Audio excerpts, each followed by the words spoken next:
gentlemen, you're watching the Yes Network, the home of champions. The second installment of the Subway Series brings a first-rate matchup. Pedro Martinez, a Red Sox in Mets clothing, will try to tame his tormentors.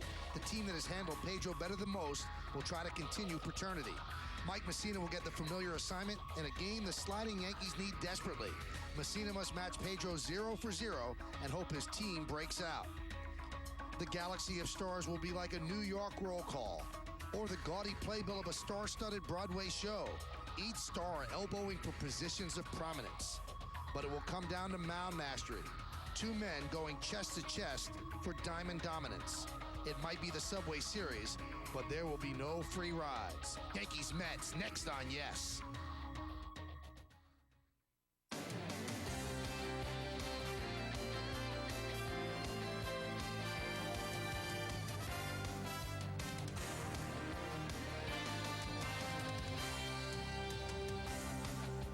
Oh yeah, the Stars are out tonight. Willie Randolph makes his way in. First game as a manager at Yankee Stadium. And the Mets, led by Carlos Beltran, coming in, and that's the guy they're going to have to face. Mike Mussina. Pedro Martinez, a late arrival, needed a police escort. Got here at 6:09. Subway Series is in town, and the excitement is with it. And tonight, the Yes Network presents New York Yankees baseball. The New York Mets take on the New York Yankees in the first of three here at Yankee Stadium in the Bronx. Hi, everybody, and welcome to Yankees baseball. Along with Jim Cott and Ken Singleton, I'm Michael Kay. This should be a fun weekend, and there's a lot riding on this weekend.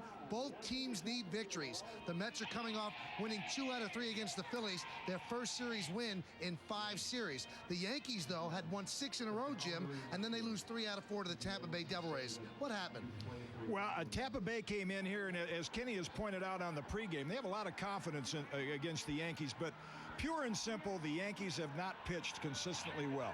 That's why they go on a hot streak when they get good starting pitching, and then all of a sudden when they don't, teams like Tampa Bay take advantage of that. And I think one thing we might have to see the Yankees do tonight for the first time all year is win a low-scoring game, because you don't figure to score 4 or 5 runs against Pedro Martinez, and they're 0-25 when they score 3 or less. Now, speaking of not scoring, the Mets don't score many runs. They get pretty good pitching, but this is a team that's also trying to find its way, get its identity. Well, the offense hasn't been there, but when you have Pedro Martinez on the mound, as Kitty said, you usually don't need too many runs to win a ball game. And Pedro has been pitching very well in the National League. He leads the league in strikeouts, so it's one thing when you have Pedro on the mound, your team automatically, their confidence goes up. I think, like Kitty said, it's going to be a low-scoring ball game tonight. You might see a bunt actually help the Bombers out tonight.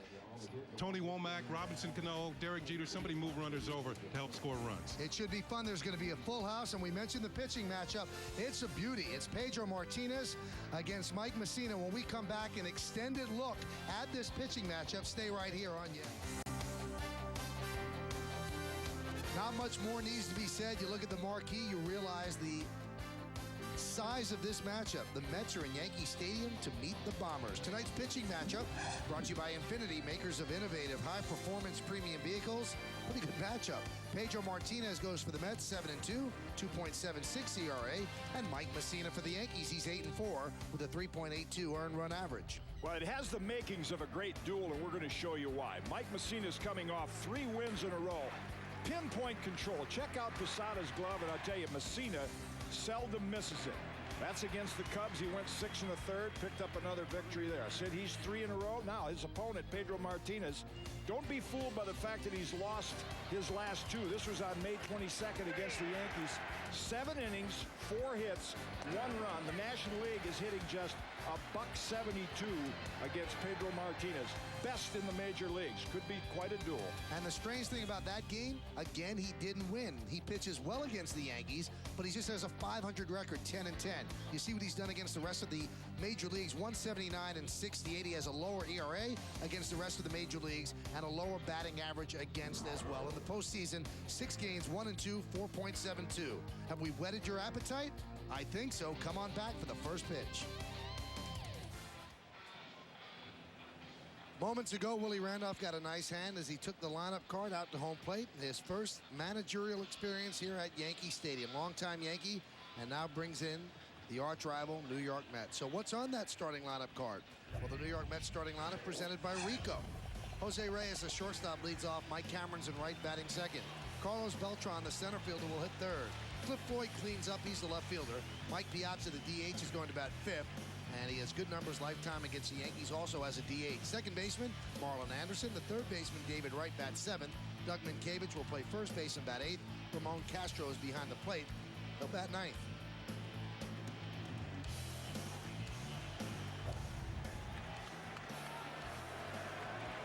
So Mussina is ready, and we are ready for baseball here at Yankee Stadium. Crowd still filing in, a lot of traffic outside getting to the ballpark. And the pitch to Reyes is a strike, and we're underway. Numbers on Mike Mussina this year. This will be a 16th start, 8-4 record. Pretty good earned run average, more than a hit per inning. And the pitch is low. Let's check out the Jeep scouting report on Mike Mussina. The Moose against the Mets. He's 5-1 in his career against New York Mets. The number 9. Last year when he beat the Mets here at the stadium, his record went to 9-4. If he wins tonight, he'll be 9-4. That's right. Ground ball Latino, one away. And of course he has that sharp knuckle curve to use against the young hitters like Reyes and David Wright. Hey, New York Yankees baseball on Yes is presented in high definition where available. That's a beautiful high definition shot right there. Get the whole scope and breadth of the stadium.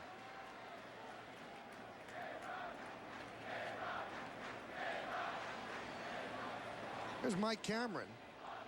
Willie Randolph has been toying with the idea of leading off Cameron and having Reyes bat second, but today he goes with Reyes and then Cameron. Cameron has a better on-base percentage. Reyes doesn't get on base enough. There's a strike. Yankees baseball is broadcast in Spanish. It's available by hitting the SAP button on your television. SAP is brought to you by Toyota with 17 models moving you forward. We go back to Cameron's days with the White Sox. He had some experience leading off. It was his first club in the major leagues. The 0-1. Just missed. As we talked about, Kenny, before we went on the air and visiting with Mike Cameron, he's battling back from a wrist injury, and he said, I'm just kind of getting my legs underneath me. But, boy, when he's healthy, he's a terrific center fielder, and he brings a nice extra dimension of speed to a lineup.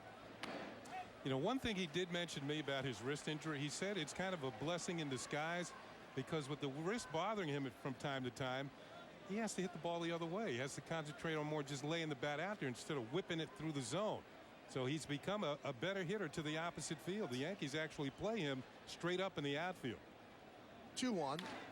Ripped past A-Rod and down the left field line. That's going to go into the corner. Played out there by Tony Womack, and Cameron is on with a one-out double. No problems with the wrist right there. That's like a broken record for the Yankees. They keep trying to get inside on hitters, and the hitters keep turning on that inside pitch. Like Kenny said, Mike Cameron's done a good job of going the other way, but when you get a pitch like that on the inside third, that's a hitter's delight. 14th double of the year for Cameron. So Mussina will work out of the stretch. And here's Carlos Beltran. Cameron can run. Takes a good lead off second. And the pitch to Beltran is a strike. Beltran in his first season with the Mets not having a very good year. He has 8 home runs. 7 of them, though, have been with Pedro pitching. Your only option is to pitch Pedro every day.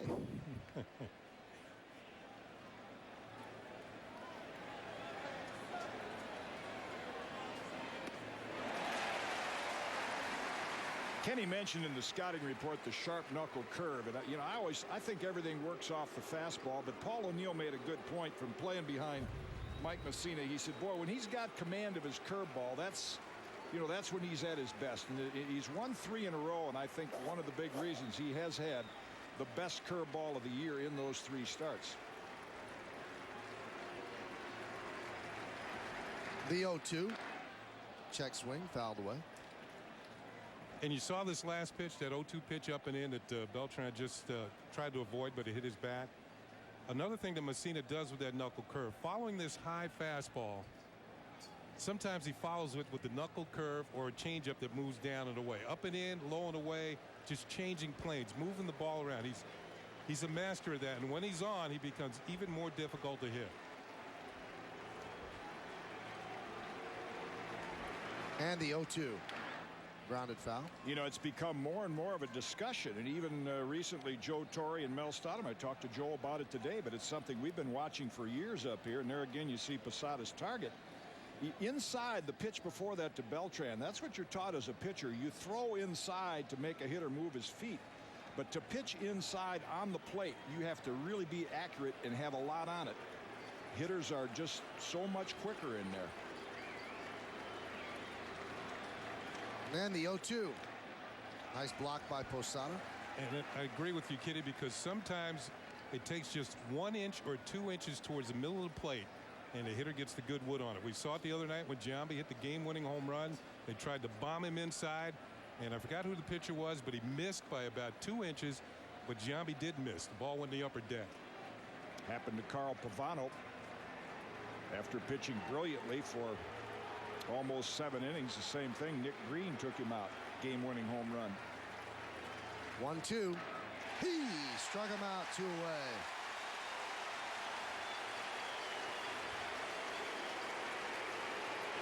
And pitchers call that the backdoor breaking ball. Look at the sequence. Good curve for a strike. Kind of got by with that one. Now there's the good up and in pitch. Keeps coming inside, misses with that one, and then there's what you call a backdoor breaking ball. And Mussina, more than any other pitcher, can move the ball around all 4 quadrants of the strike zone and usually is very, very close to hitting the target with every pitch.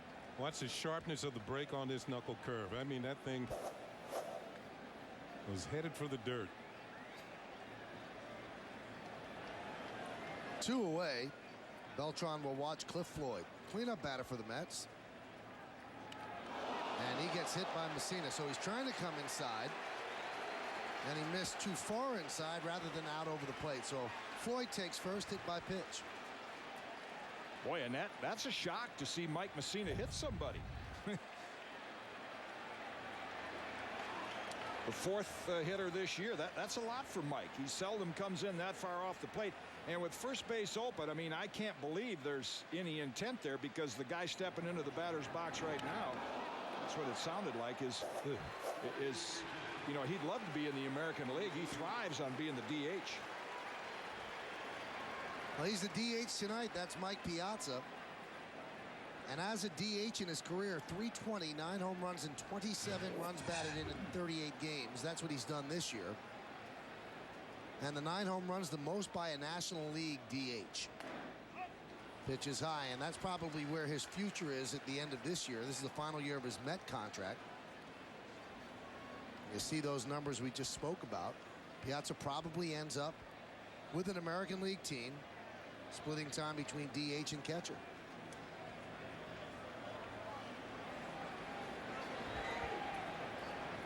And the 1-0.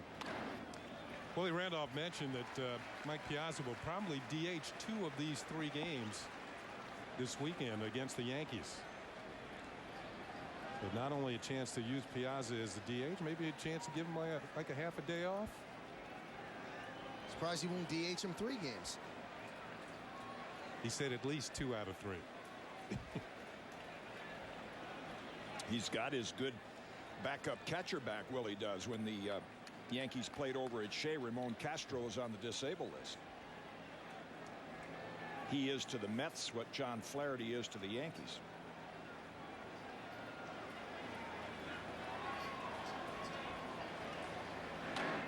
There's a strike whispered across the outside corner. 2-1. Good pitcher's pitch right there. When the count is 2-0, a big-time hitter like Mike Piazza is really looking for something he can drive, and that one was nailed on the outside corner.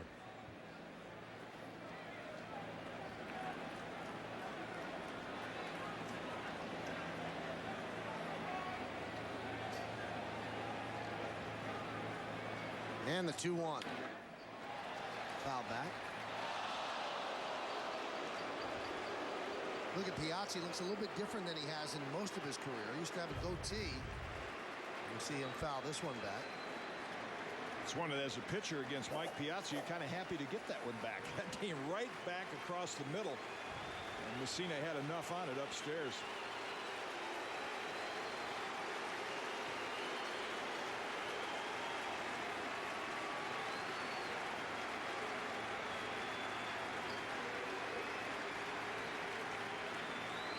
The 2-2. Slow roller to A-Rod. He fields and gets the slow-footed Piazza for the final out of the inning. So Mussina works in and out of trouble. No runs a hit and 2 men left. That's nothing, and the New York Yankees coming to bat. Pedro Martinez took the walk to the mound from the third base dugout and was serenaded with a loud chorus of boos from the Yankee Stadium crowd. They remember his Red Sox days. Let's take a look at the Yankees starting lineup that Pedro is going to face. It's presented by Rico. The captain and the shortstop, Derek Jeter, leads off, batting second and playing second, Robinson Cano. Gary Sheffield, the right fielder, will hit third. Lifetime against Martinez. He has 3 homers, 11 runs batted in. Alex Rodriguez, the third baseman, cleans up. Batting fifth and DHing Hideki Matsui. Bernie Williams in center field will bat sixth. The number 7 hitter is the catcher, Jorge Posada. Constantino Martinez back in the starting lineup. He'll be at first base batting 8th. And batting 9th and playing left field, the slumping Tony Womack. Here are the numbers on Pedro Martinez. This will be start number 15.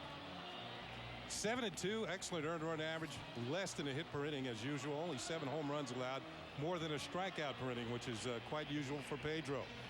Here's our Jeep scouting report on Pedro Martinez. Well, there's a few guys who can go around baseball with one name. You say Pedro, one name, plenty game. A-Rod's another. You think back in the day, you say Gibby, Bob Gibson, Reggie, Kitty. He leads the National League in strikeouts, and he's got a full tool belt. You ever see those handymen? Yeah. He's got everything you need out there to get batters out. Boy, when you pointed out those numbers, you talk about an example of power and control. The base runners in innings pitched and then, 114 strikeouts. So you as you pointed out, you might see a bunt and a hit and run something early on. Both these managers going to try to get on the board best they can. Well, here's Derek Jeter. .393 on base percentage this year. Very familiar with Pedro Martinez. Pedro's been standing behind the mound waiting patiently as Jeter took his time walking into the right-handed batter's box. And there's a strike.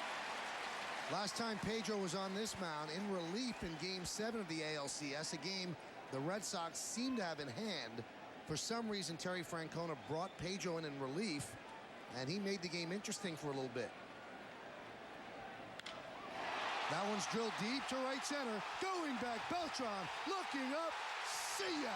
A solo home run into the right center field bleachers for Derek Jeter. A leadoff home run. And the Yankees are up 1-0.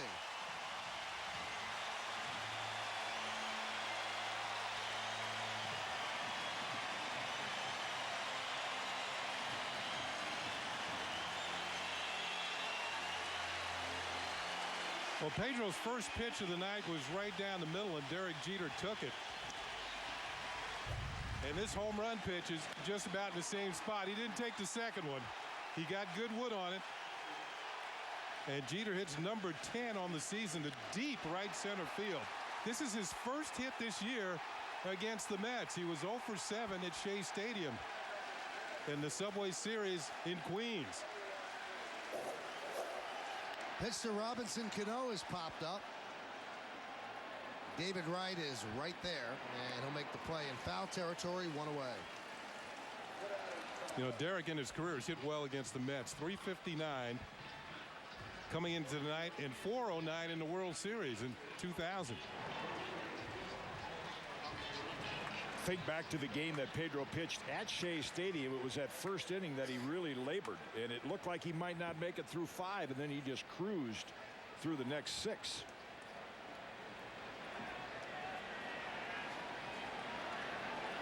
That's Jeter's 14th career leadoff home run.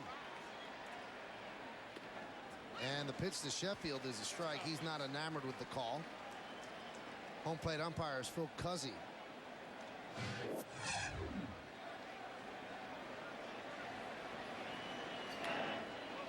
Pushes the envelope a little farther outside, and the count 1-1.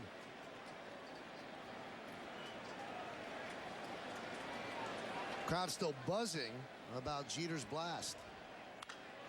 That one's lined to left field. Giving chase is Floyd, and up the plate on a hop.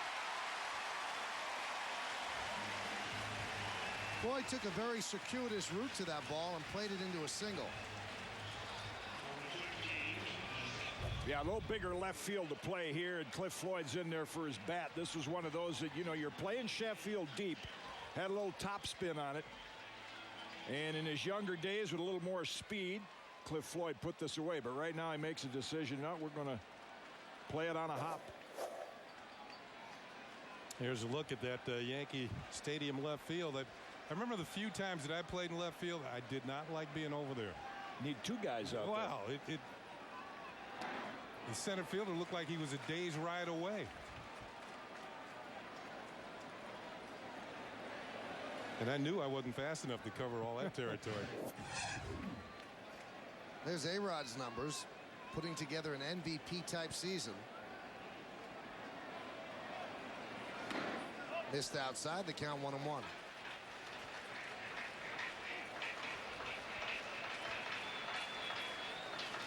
Has a 7-game hitting streak, during which time he's 10 for 30.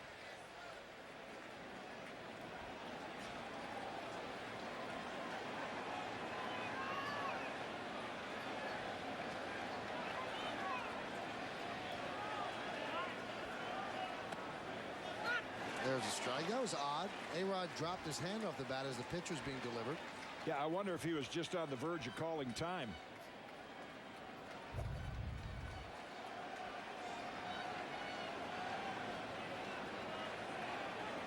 I'd have thought it was low.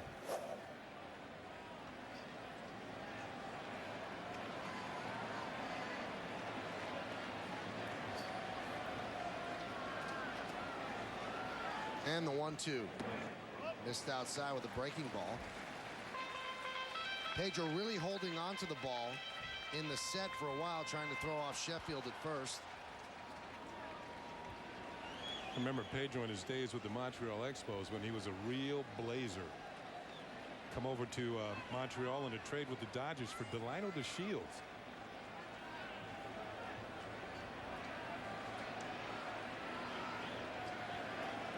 Two-two. Line drive, base hits to left field. Sheffield goes to second. Yankees have runners on first and second with one out. 3 hits in this first inning against Pedro. Yeah, Rick Peterson marks it down, the pitching coach, but he doesn't have to, because as soon as Pedro threw this pitch, he went back through his pitching motion like he knew he didn't get enough break on that one. That was the classic hanging breaking ball. Wanted it low and away, and it hung right in the middle of the plate for Alex. You know, for a hitter like Alex Rodriguez, Pedro might be thinking, I'm lucky that one was just a base hit. Now, this is unusual in itself because Pedro's the best in the majors at 1, 2, 3 innings. He usually, more than half of the time, will breeze through the lineup 1, 2, 3. He deals to Matsui. Ground ball to first. Minkiewicz thinks about second. He'll take the out at first. As the runners move up, there's 2 outs. You know, I was thinking about Pedro's days in Montreal when he was traded for Delino DeShields. The Dodgers thought that Pedro didn't have the stamina to be a good starting pitcher. And they traded him for Delino DeShields. They needed a second baseman. The Expos and got Pedro, where he kind of developed into the pitcher that he is now. He won his first Cy Young Award with the Expos in '97. Struck out over 300 batters that year. Here's Bernie Williams. He's making his 13th straight start in center field. Batting in the number 6 hole. He has runners at second and third and 2 outs. Joe Torre said that Bernie's shoulders are barking just a little bit. And you'll see this swing and a miss. And he said that's not necessarily the case. He said, I just tell Joe, if they're bothering me just a bit, I won't take batting practice, but they're not bothering me enough that I don't want to play. He said, so I'll skip BP every now and then. Bernie did take batting practice tonight, and he's actually been on a pretty good hot streak. He's 12 for his last 35. And 2 hits away from tying Don Mattingly on the all-time Yankee list. Passed Yogi Berra just the other day. Passed him fast and furious.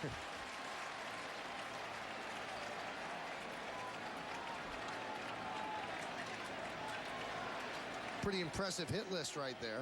Wow. And the next on Bernie's hit list is his batting coach.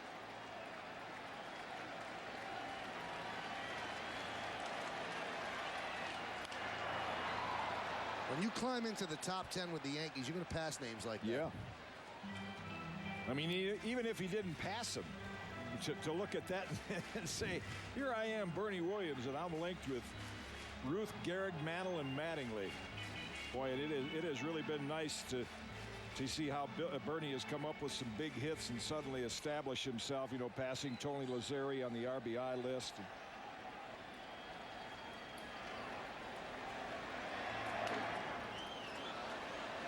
Pedro had a little extra on that fastball in, trying to pass Bernie on the inner half after all that breaking stuff. You know, you mentioned he doesn't have the blazer anymore, but the scouts have said it before. You can learn how to pitch hitters in the American League by just watching the way Pedro pitches. He still has a great knack of taking a little off, putting a little on, and throwing it in good spots most of the time. Grounded to second base, took something off that one. Marlon Anderson to Minkiewicz, and that'll do it. But the Yankees do get a run thanks to that man, Derek Jeter. On an 0-1 pitch, he takes one just to the right of dead center field. His 10th home run of the year. We played one at the stadium. It's 1-0 Yankees. New York Yankees Baseball on Yes is brought to you in part by Dodge. To get anywhere, you've got to grab life by the horns. Dodge. Energy Star. New Yorkers lead the way with Energy Star. Just visit getenergysmart.org. And by Honda. See your Honda dealer and discover the great values now being offered. Another sellout crowd here at Yankee Stadium. This homestand has certainly been very good for that. The present mayor of New York City, Michael Bloomberg, in the light blue shirt, and the former mayor of New York City, Rudolph Giuliani, in the dark suit. We know Giuliani's a big, big Yankee fan. Mayor Bloomberg, I'm not so sure. He said he roots for the team that has Matsui on it. There's only one active Matsui, though. Yeah, right. Pitch to Marlon Anderson is low, 1-0. In fact, Marlon Anderson has taken over for Kaz Matsui, who's on the DL with I believe it's a bruised knee. He was taken out on a double play, and Marlon Anderson, who's done a good job off the bench, is now playing. Well, they really lose a weapon when they start Marlon Anderson because he's a .433 hitter as a pinch hitter. Rick Peterson is on the phone, and you wonder, as you see some stirring in the Met bullpen right now, if something might be amiss with Pedro Martinez. Fouled away 2-1. No one is throwing at this point out there. Wouldn't be Roberto Hernandez, a little too early for him.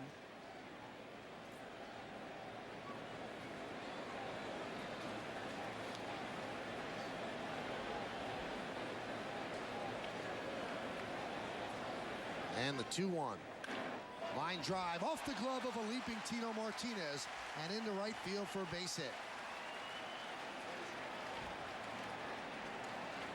You know, one thing that Yankee fans might remember about Marlon Anderson, who just got that base hit, when he was with Tampa Bay, he wore the Yankees out. I mean, this might put him over the 400 mark as a career hitter against the Yankees. He came in at .395 in 76 at-bats. He had 30 hits against the Yankees. So he's 31 for 77.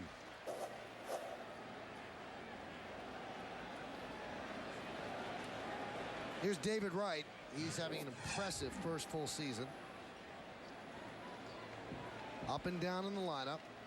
Bats second sometimes, seventh a lot, seventh tonight. And there's a strike. His first game in Yankee Stadium, which we saw a lot of the Pirates and Cubs, even, you know, veterans that had been around for a long time. First time they had, because of interleague play, seen Yankee Stadium. Played here, rather.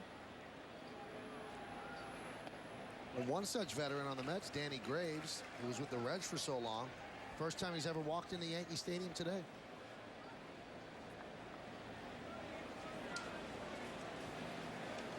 By the way, that hit put Marlon Anderson at .403 in his career against the Yankees.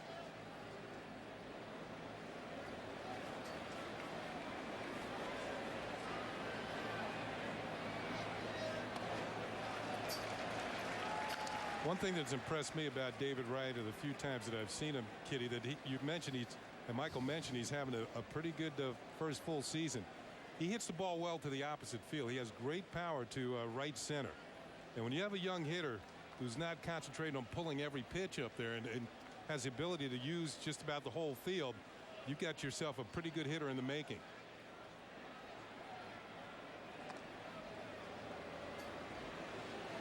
You get harder to fool as a hitter when you can hit the ball the other way.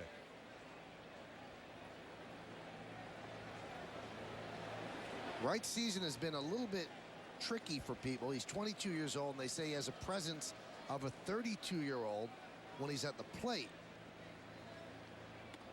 But when he's on the base paths, they say he has the presence of a 12-year-old. So there's a 20-year swing there.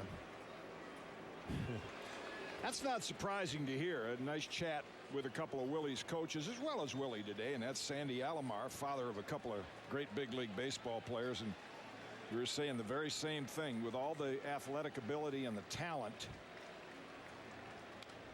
that's around in the major leagues today, one of the skills that is really doesn't measure up to their ability is base running. And like Sandy has said, you know, when he played in the minor leagues, I'm sure for Kenny and myself, we didn't have a lot of coaches. You didn't have pitching coach. You didn't have anything. I mean, sometimes your trainer coached first base. You just learned how to play on your own. Now, every time a guy gets on base, he's looking for the coach to tell him what to do. He never really develops the instincts. Probably the exception in the ballpark tonight for that is Derek Jeter. You know, you'll see Derek on first base and that ball's hit. He doesn't need a coach. He knows exactly where all the players are, where the infielders have been, and what to do. But he's the exception, not the rule. It's one reason why he's leading the American League in runs scored.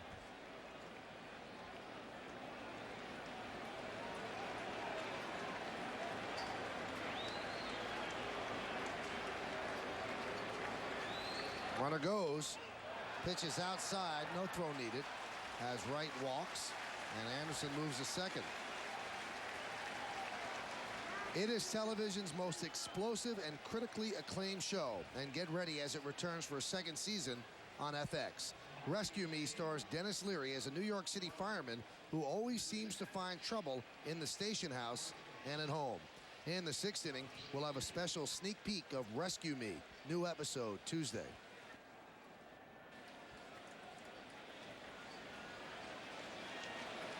Here's Doug Minkiewicz. Brilliant defender, but boy, has he struggled offensively this year. To the point that the Mets actually have to start looking to maybe bring in somebody to play first base if they make a trade. Squares the bunt, takes a pitch high. This has made doubly difficult for Minkiewicz to advance the runners with Mike Mussina on the mound. It's excellent fielder. You know, Tino Martinez, you got a first baseman, will make the proper decision if the ball is bunted in his direction. And we all know about A-Rod's quickness at third. So there are three tough defenders to try and advance the runners.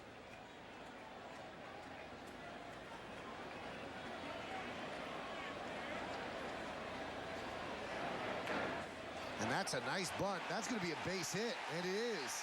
The bases are loaded.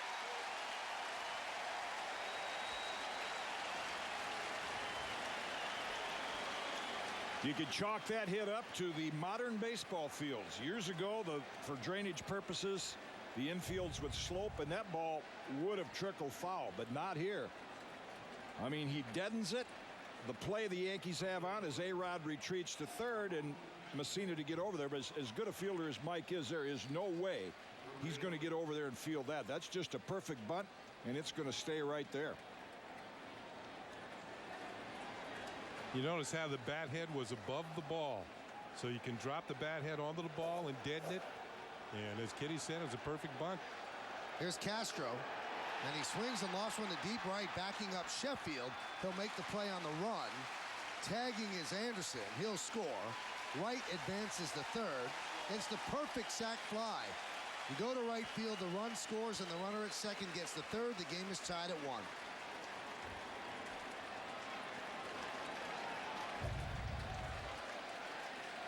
Sheffield retreating, and quickly will get the ball back in.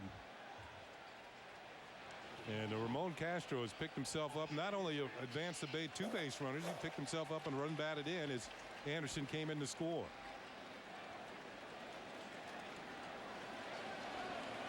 So the anatomy of a rally against Mike Mussina. Anderson singles off Martinez glove, a walk to right, Minkiewicz a bunt single, then a sac fly. Back to the top of the lineup, and Reyes pitches high. It's one of those situations, I think, back to Billy Martin when he had a young player like this and Billy was managing. He'd give you one swing, and now since the Yankees are playing they're playing for a double play. They're playing double play depth. And the way he can run, they're not going to do that. But if he just drags a bunt past the pitch, he's going to stay out of the double play and get a run home.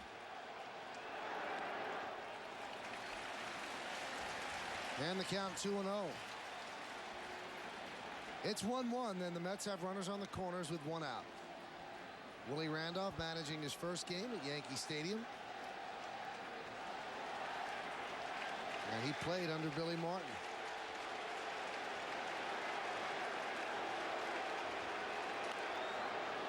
Foul back, 2-1. Well, the other night we saw Carl Crawford hit into 2 double plays. Yeah. I mean, that swing there is the indication of a young hitter. I mean, he's ahead in the count 2-0, a hitter's count, and yet he took a real defensive swing on when he gets more experience, he's in that count, he's going to say, well, look, if that ball's not middle in where I can handle it, I'm going to take it.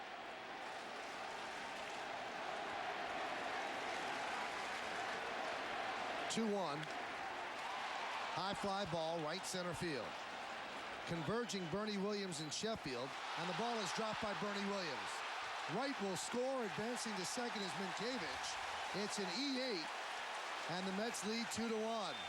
You could see confusion between Bernie Williams and Sheffield. Bernie Williams finally got there and simply dropped the ball.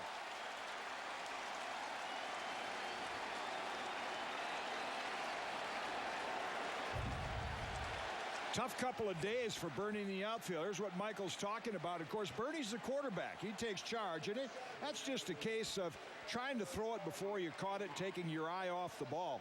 Yesterday he got caught napping. He didn't get to a ground ball quickly enough. That was just, he was in position. He just simply missed the ball.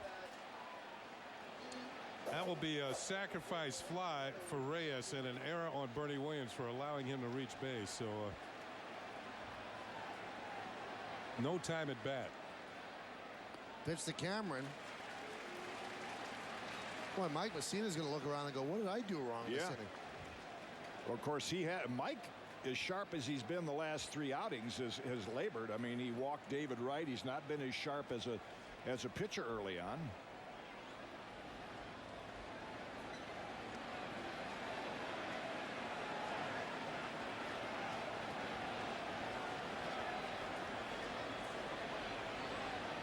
And the 1-0. There's a strike. Saw that look on Joe Torre's face, and Joe said before the game, I come to the park and I don't really know who we are. You see a different Yankee team every day. I mean, you've seen Mike Mussina on a roll, and you look for a pitcher's duel. Now all of a sudden tonight you're seeing a different Mike Mussina. You a little sloppy play in the field.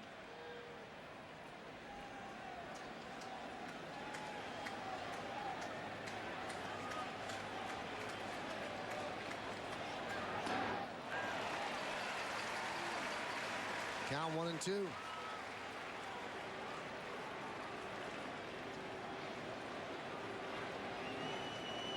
It's one thing you don't want to do against somebody like Pedro Martinez. You get the lead against him, you want to keep the lead because it might be difficult to get any more runs against him.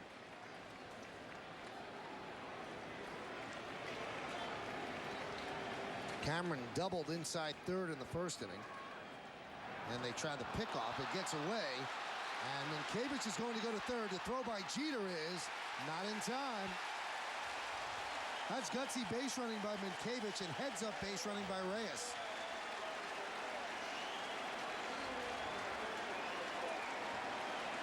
A rare error by Mike Mussina. I don't know if he's tried to pick off play yet this year.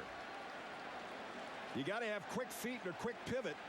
And Mike didn't quite get himself in position to unload it as quickly. You see Cano right there had to reach into the runner to try to block the ball. And Jeter with a desperate throw to Alex, not in time. The error charged to Mussina.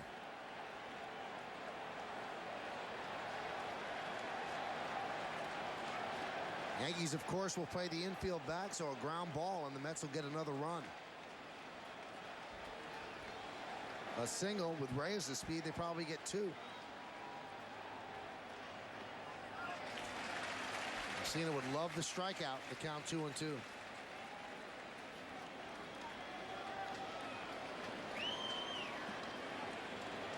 Carlos Beltran on deck.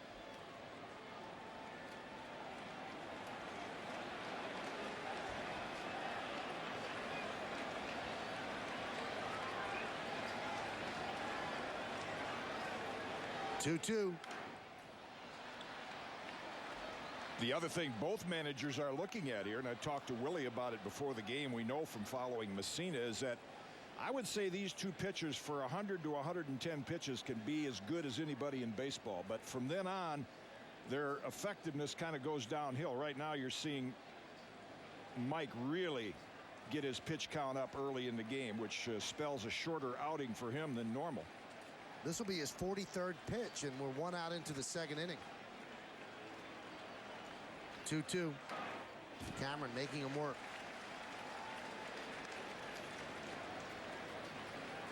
And that clicker is spinning. 25 strikes out of the 43 pitches. That's not a Mussina-like ratio.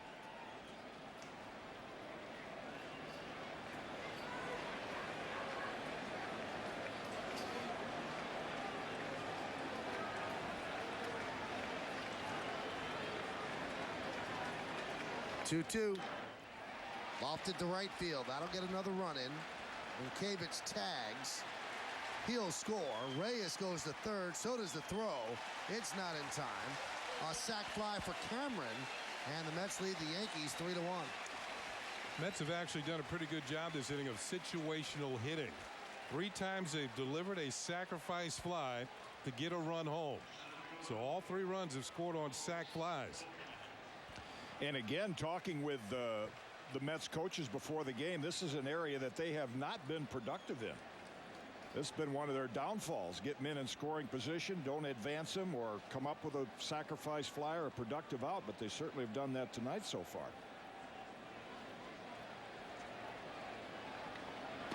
I would think that it's either a record or has to tie a record. 3 sac flies in 1 inning.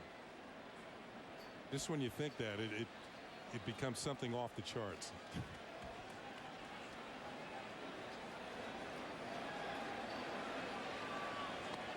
Three sac flies. The drop ball by Bernie is a oh, sac that's fly. right. That's right. I was going to say, how could, because the third out, you wouldn't get a sacrifice fly, but yeah. We got to check with our buddies at Elias, but I think they're checking right now as we speak.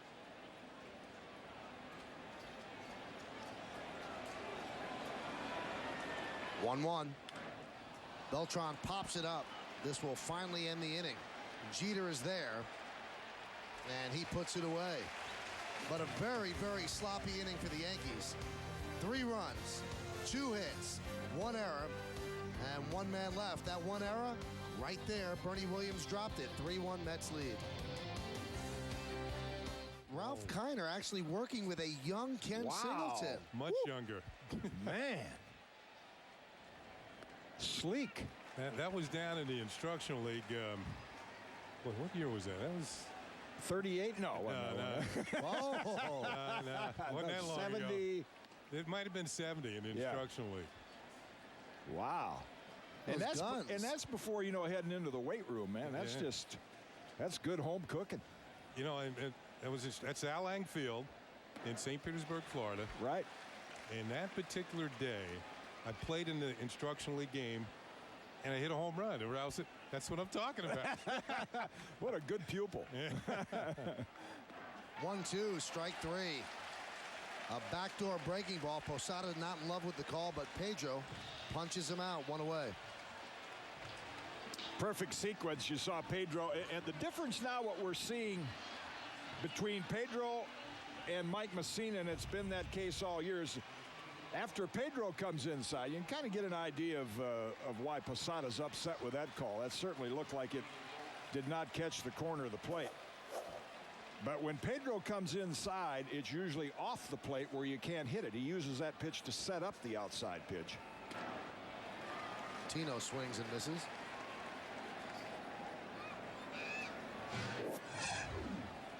They always talk about Pedro's fastball, but his changeup is one of the best in baseball, too. He is not, and that's hard to even say when you look at his strikeouts and his effectiveness. You know, pitching in the National League now where they don't have as deep a lineups, but it's hard to say he's not as dominant because he still is. But he's just a great pitcher. Whether he throws it, 98 or 89, he has the ability to vary his speeds and his location. 2-1. 2-2. Every hitter he's faced, there's been a first pitch strike. You usually don't see changeups inside, but you saw one right there. Well, Tino's a high ball hitter. He moves the ball around the zone. Ground ball right side. Anderson 2 away. And just to show you a difference, and it's been like a broken record, but I'll tell you, it is all the talk around baseball is you're taught to throw inside off the plate, but not give hitters pitches on the inside part of the plate that they can hit. And it's happened in this, and it already has happened tonight. 2 instances, the Marlon Anderson single and the Reyes sacrifice fly. Pitch to Womack's a strike. Womack has really been struggling. 5 for 25, 7 for 49. Whew.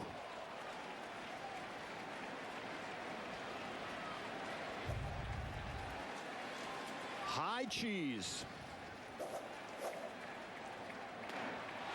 And higher cheese as Womack goes down on strikes. A 1-2-3 inning for Pedro Martinez. A long time ago in a place far away, a man learns how to eventually be a broadcaster. We'll be back. Both of them. Overhead look at the great ballpark in the Bronx and a direct look at the Coors Light scoreboard. Mets lead 3-1 as we head to the top of the third. Cliff Floyd leads off. Here's the McCarty scouting report on Cliff Floyd. Sweet home Chicago. He was born in Chicago, grew up in South Howland, Illinois, where he was a big two-sport star at Thornwood High School. Expos #1 draft pick back in 1991. And in 2001 had 31 home runs for the Marlins. That's his career high. That might be going out the window this year. He's already hit 17 this year.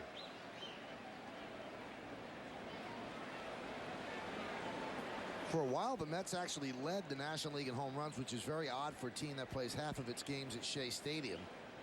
But they have really struggled offensively. That one's hit deep to right field. There it goes. See ya. Into the old Yankee bullpen in right field. A solo shot for Floyd, and the Mets lead 4-1.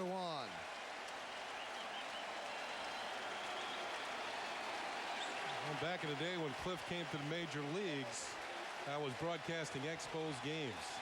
And I got to meet his parents in Chicago, and he said they are here tonight at the ball game. And unfortunately for Mike Mussina, Cliff is here too. Yeah. I mean, you look at him and you think what might have been, except for the injuries. This guy not only had power but speed. And it's unusual to see Mike Mussina miss the target. You see that pitch designed to be low and away, and Moose left it over to the center of the plate. And in a 2-0 count, Floyd took care of it. Mets now have 44 home runs in their last 44 games.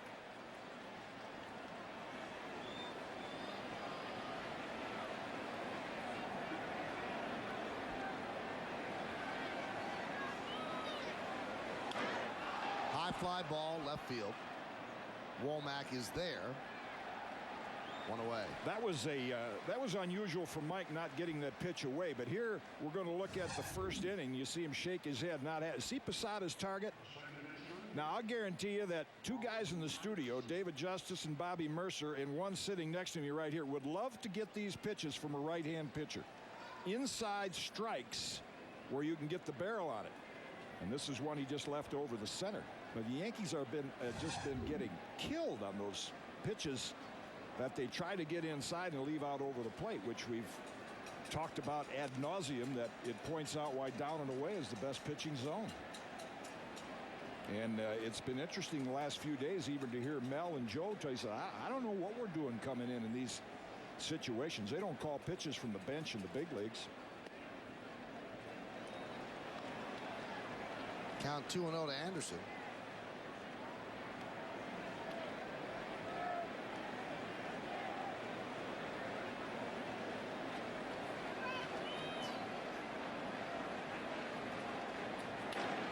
That one is lined to right field. Backing up is Sheffield. A little hop there at the end to haul it in. 2 away. Another well-hit ball.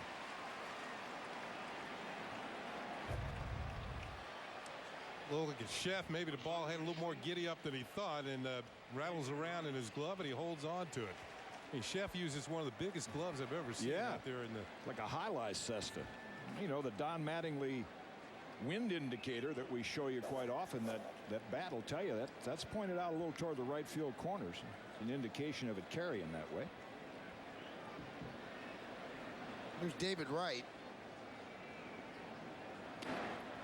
You know, we mentioned the 3 sac flies the Mets had in the second inning. That is a new National League record. It ties a Major League record, which is held by 3 separate teams in the American League. 1962 White Sox did it on July 11th. And get this, the 2000 Yankees did it twice. They did it on June 29th of 2000 and on August 19th of 2000. So it had to be the same situation, right? Somebody would drop it because it's the only way, right? Right. I mean, you can't get the third out, can't be a sacrifice fly.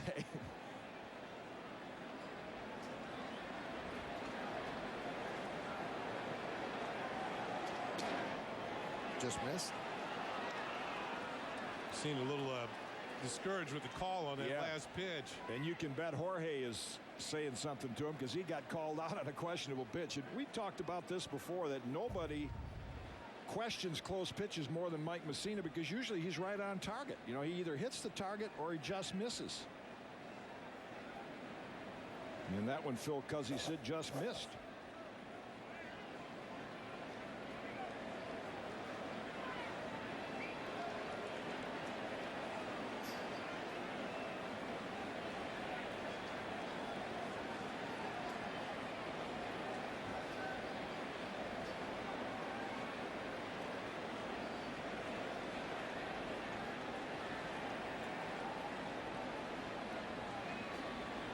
Wright walked in the second inning. Came around to score.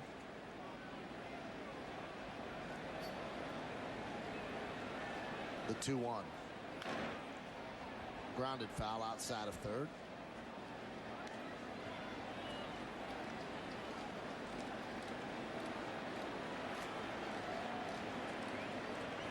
You know, Wright's 34th walk of the year. That actually leads the Mets. That is very unusual for a young hitter.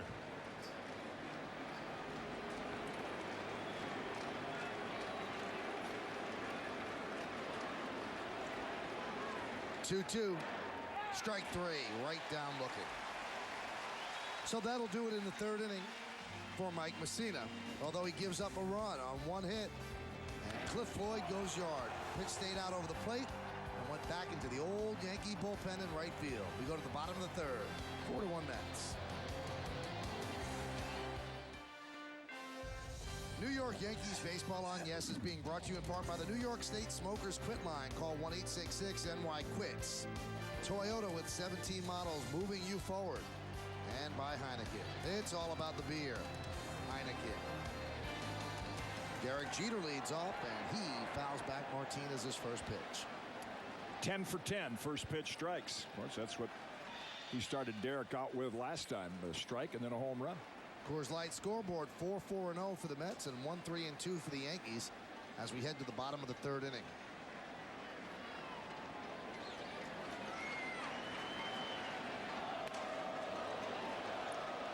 Check swing. You're seeing an example of the intelligence of Pedro Martinez as a pitcher. You see with Womack, he got him to swing at a high strike, and I've heard Pedro use this expression in pitchers in the past too. He said, you'll throw high and then higher than high, or go right up the ladder.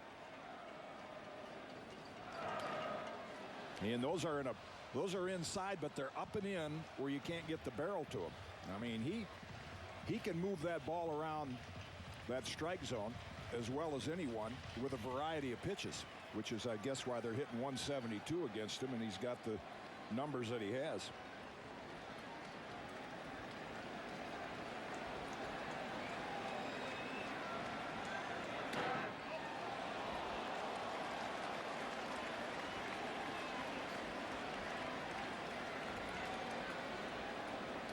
I don't think Derek has seen anything off speed in this at bat as of yet. And I would think Pedro would want this pitch to be the pitch of decision. 2-2. And the count full.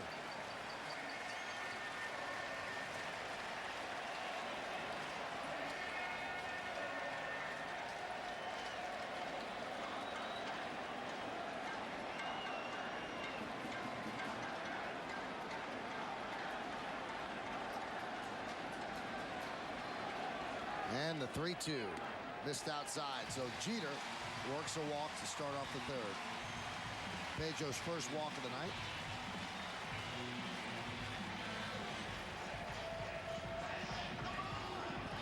Appears that Derek gained a little respect after that home run in the first inning. The count was 0-2 if I wasn't mistaken, and he ran it to 3-2 and drew a walk. And in these delicate days of pitch counts, you know, that becomes important because Pedro's got a 4-1 lead, and you know he'll be out there for maybe 100, 110 pitches, and that's it. So the Yankees, that's how they've beaten him in the past. Not beating him, but the teams he pitches for, is to make him work early. Here's Robinson Cano. Thinks about bunting, but takes a strike.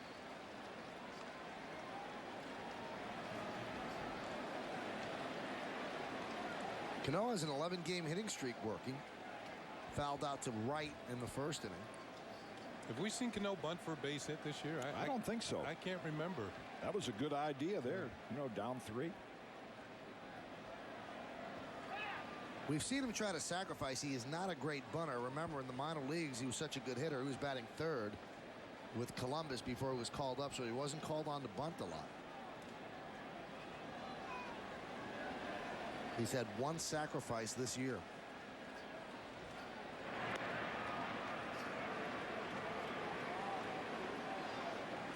Well, I'm not so much thinking about the sacrifice as I am bunting for a base hit. Right. I mean, David Wright is the rookie third baseman. He leads the Mets in errors with 11, and you can see he's beyond the bag at third. They might creep in a bit. Forget about the bunt. It's now 0-2. You know, I don't know in these days of video whether hitters of the past have put them out, but I'll tell you who could make a great instructional video on bunting for base hits: Rod Carew. And we've talked about the comparisons with Robinson Cano and Rod Carew. Boy, you can pick up about 25, 30 hits a year. I know you wish you could have done that. Yeah, well,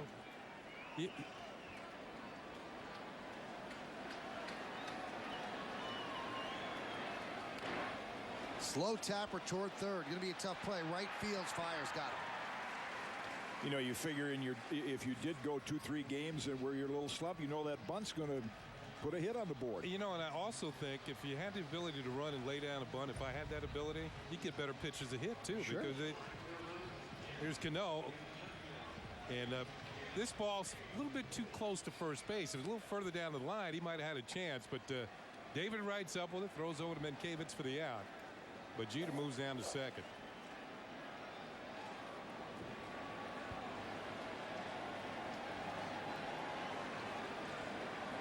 So Cano is 0 for 2, and that'll bring up Sheffield. Sheffield blooped a single to left in the first inning. Whew. Had a little bit more than a bloop in mind right there. Strength to strength. We just saw the finals of the NBA last night. That was a little one-on-one right there.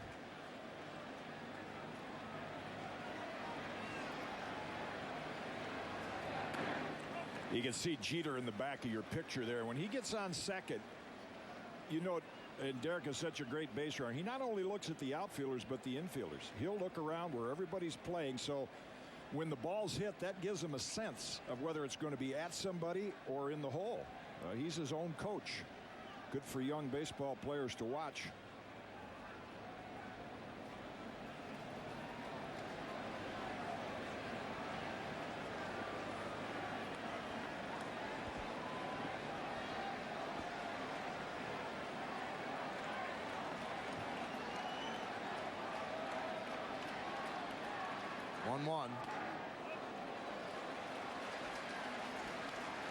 Things got a little hairy last year between Pedro and Sheffield. He hit Sheffield, and Sheffield stared out at him and said, no, not me. Anybody else but not me. Don't mess. Pedro's only hit one batter this year with the Mets. I think he hit 16 last year in the American League. I think he has to bat this year. Oh, yeah. Facing the music is a whole different story.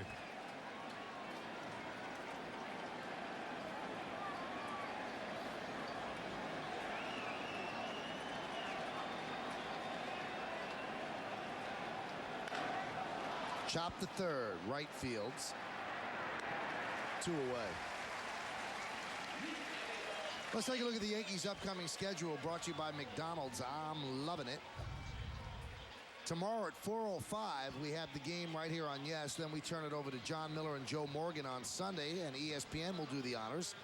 And then the Yankees move to Baltimore to meet, right now, the first place Orioles. Monday's game is on Yes. Tuesday's game will be on UPN 9, and then Wednesday's game also on Yes. All the games on Yes, half hour prior, except for tomorrow, we'll have our pregame show. Pedro Martinez has been perfect with first pitch strikes, 12 for 12. Let's see if he follows that trend against A-Rod. The reason we don't have the pregame tomorrow is because that's in the Fox window from 1 to 4, but we will have our postgame show on Yes after tomorrow's game.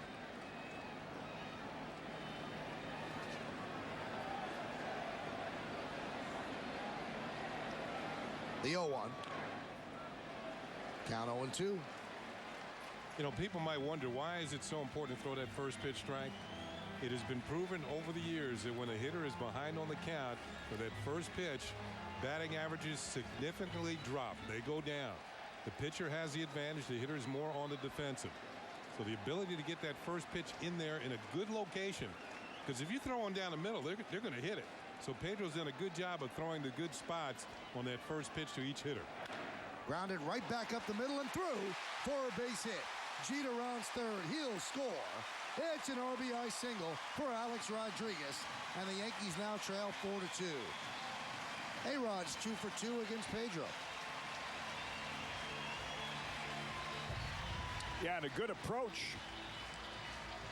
Just takes it right back up the middle. Didn't try to do too much with it. It's a ball that Pedro probably feels he should have been able to flag down. Didn't get leather on it, and the Yankees get one closer.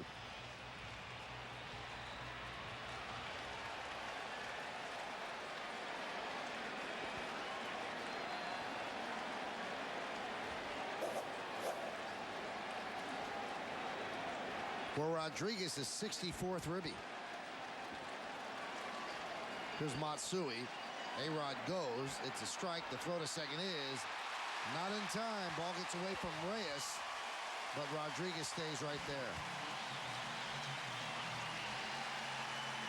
Boy, that's good anticipation by A-Rod. You get on base, and he got a perfect pitch to steal on. Pedro threw him an off-speed pitch. Nice effort by Castro to try to recover. Couldn't get it there in time, and now the Yankees have run number 3 in scoring position. Some great camera work right there.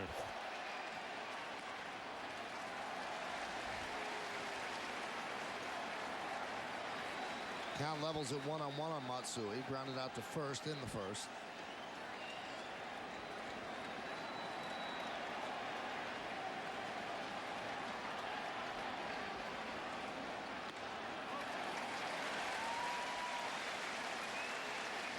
Depending on the respect Pedro has for either Hideki or Bernie, right now with first base open. And if he's followed the papers lately, he knows how Matsui is hit with runners in scoring position. So it looks like he's pitching a little cautiously to him.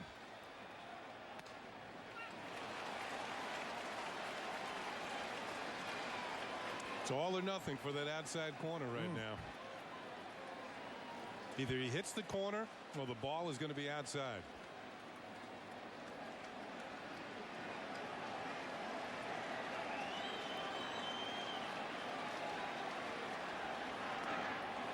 And that's outside, so the count 3-2.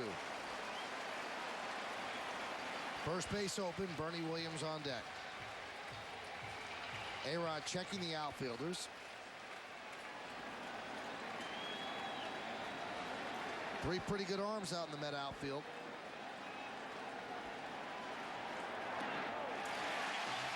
And Matsui walks.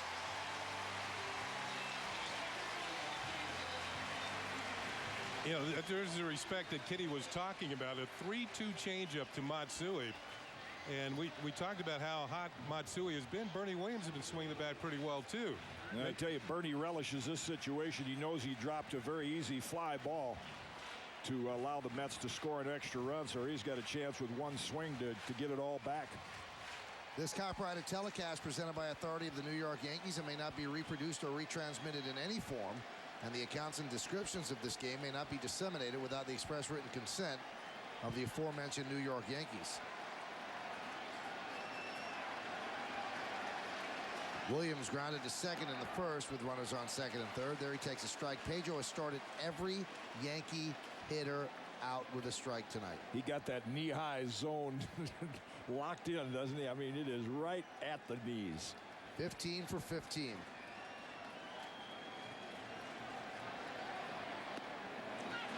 Count 0-2.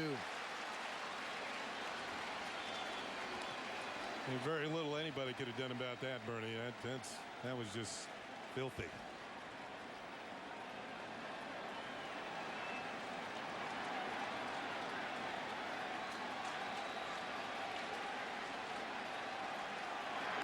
Swing and a miss.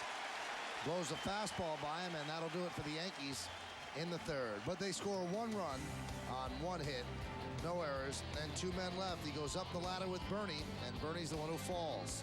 We go to the top of the fourth inning. Mets 4, Yankees 2. Whenever the Goodyear blimp is flying above a stadium, you know it must be a big game. Tonight, it's the spirit of Goodyear providing these high-definition aerial views. The Goodyear blimps have been a familiar sight above big games for 80 years, and these are priceless shots of Yankee Stadium.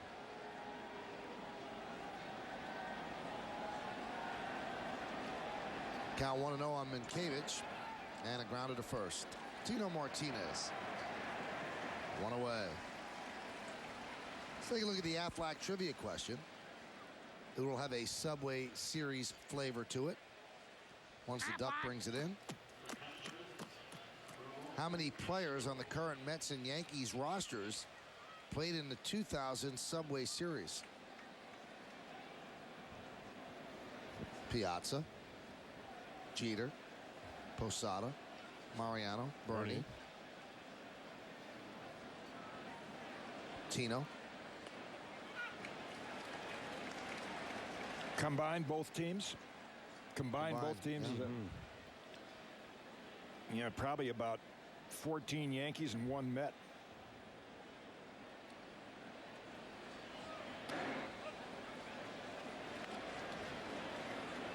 Count 1-1.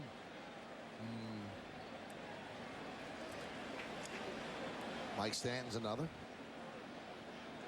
Mussina was not on the Yankees then. The 1-1. Count 2-1. Moose just missing tonight compared to his last three starts.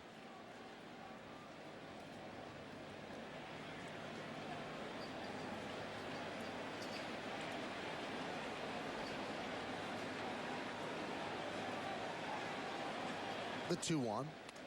There's a strike.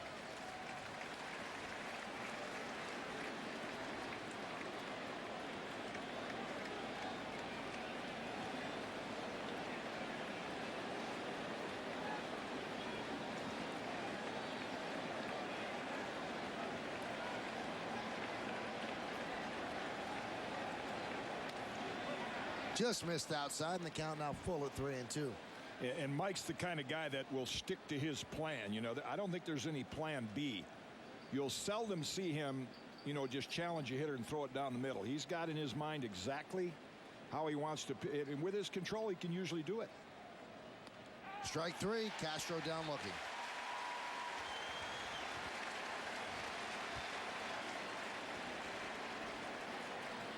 You know, you'll get a lot of games as a starting pitcher where plenty high enough and Castro gets caught looking, where you go over with the catcher before time. This is what we like to do to guys, and then you start the game and it's not working, so you just say, yeah, sit back there and let's just fire a few in there and take our chances and go to plan B. But Mike will stick right with that.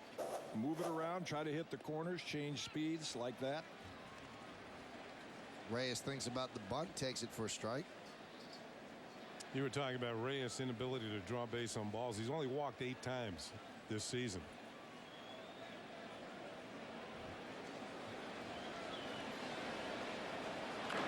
Well, when your on-base percentage is about equal to your batting average, it's tough to be leading off unless you're hitting 400. On-base percentage of .288, came into tonight hitting .268. And he's playing for a manager in Willie Randolph, who walked many more times than he struck out in his career.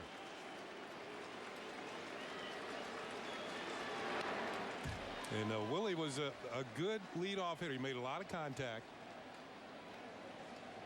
and was a tough out in clutch situations because you knew he was going to put the ball in play. Back with the Yankees in the late 70s and the early 80s.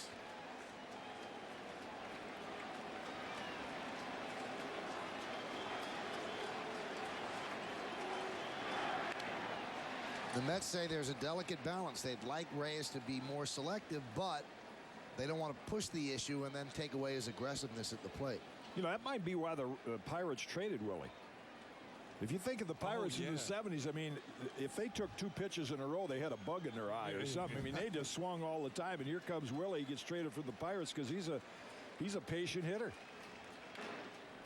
Chopped to third. A-Rod waits, fires, uses the arm, and just gets Reyes flying down the line for the final out of the inning. So after the Floyd home run, Mussina has recovered and retired 6 in a row, 1, 2, 3 here in the 4th. We'll find out the Mets and the Yankees that played in the 2000 series that are still on the active rosters in the bottom of the inning.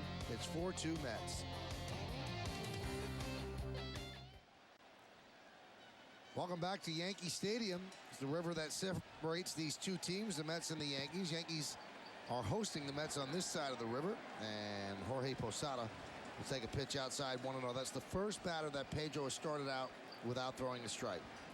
Bottom of the 4th inning, Mets lead the Yankees 4-2. Why take him out? He's getting wild. 4-4-0 Mets, 2-4-2 for the Yanks.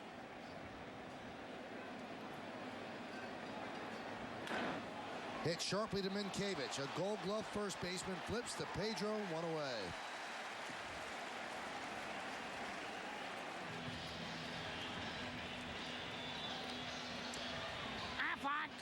Let's take a look at that Aflac trivia question. How many players on the current Mets and Yankees rosters played in the 2000 Subway Series? The answer is Jeter, Martinez, Piazza, Posada, Rivera, Stanton, and Williams. So just 1 Met. 6 Yankees. They've turned over the rosters.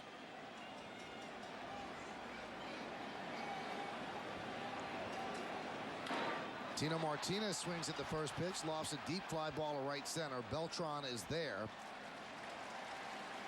2 away.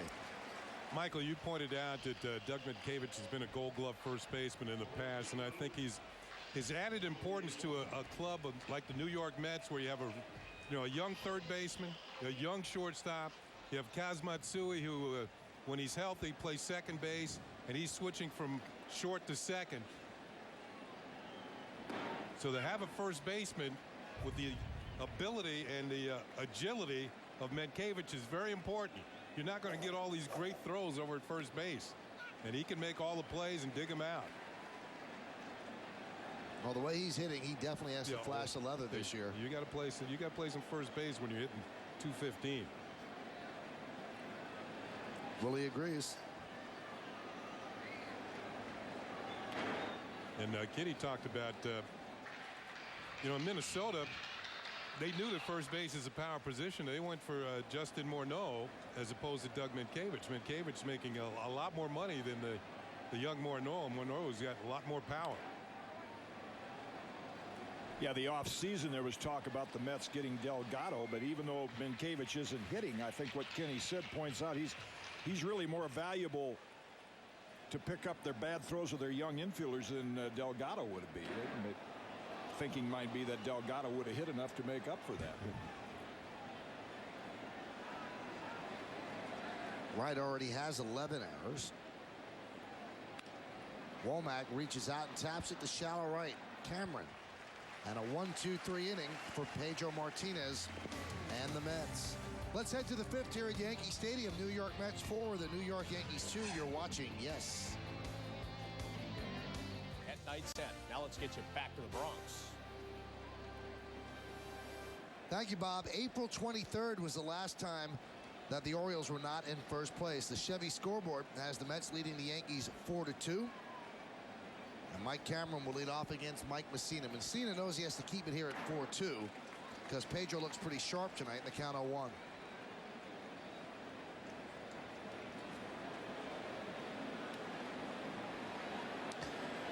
Cameron doubled and had a sac fly. The double was inside third. The sac fly was to right.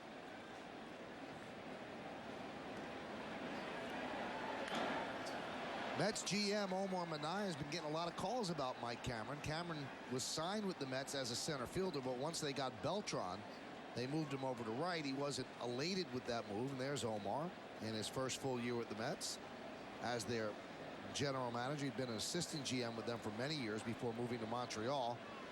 But as of this point, he's held off on all offers and said the Mets plan to have Cameron in their future.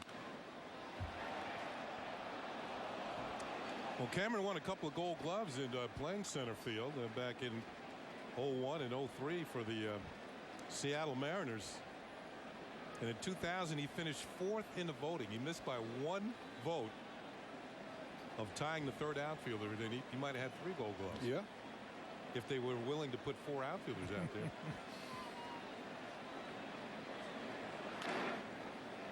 Paul O'Neill made a good point the other day when we were talking about how Gold Gloves sometimes aren't that fair. You know, you get 3 Gold Gloves voted in the outfield, and sometimes it's 3 center fielders, and they're 3 distinctly different positions. Exactly. Yeah, that might be a thing they ought to clarify, because it's a whole different skill playing right field than center field and left field as well. The 0-2.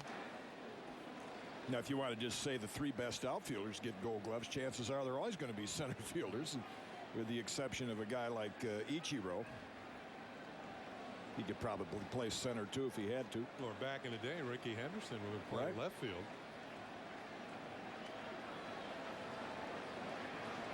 And the 1-2.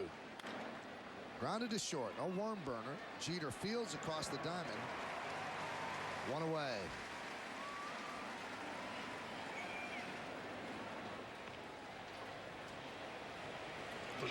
Dennis Leary stars as a New York City fireman who always seems to find trouble in the station house and at home in the FX hit series Rescue Me. It's television's most explosive and critically acclaimed show, and it returns for a 2nd season on FX. Stay with us until the 6th inning when we'll have a sneak peek of Rescue Me with a new episode Tuesday. Pitch to Beltran outside 1-0. Beltran's 0 for 2. Struck out, popped to short.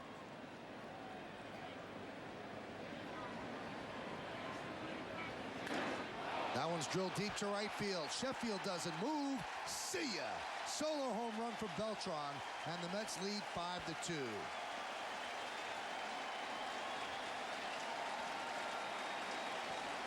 That's his 9th home run of the year and his 8th with Pedro Martinez pitching.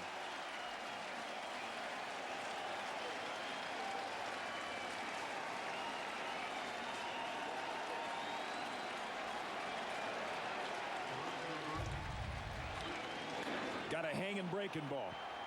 Mike just not shot. I mean, that curveball, as Kenny pointed out in the scouting report, has been so sharp the last few starts, but not tonight. You know, back in the days before everybody made a lot of money, you'd have little deals with hitters or fielders or something. You say, hey, you hit a home run when I pay, I'll take you out for dinner or something. Now, you know, maybe a guy will buy him a restaurant.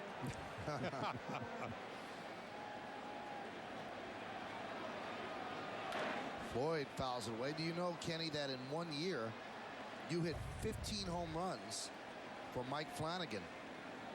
See, these are the knuckle. That's true. That's very true. Knuckle curveballs in the first inning, and then there's one this inning. Yep.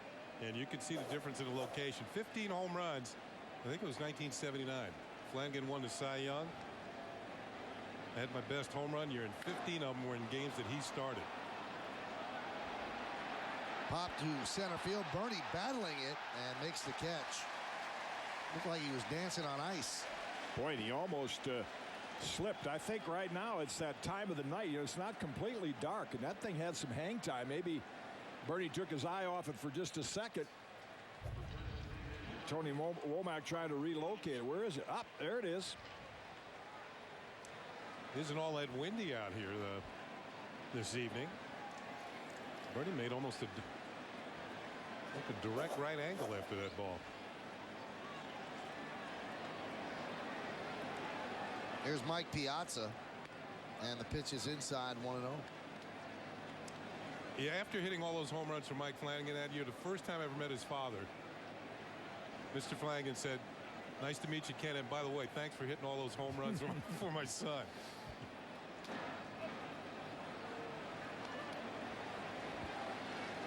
As it was happening, were you aware? No, I found out at the end of the year that it did. Well, Beltran has certainly been made aware of it. And has become a running joke, the 2-0. There's a strike.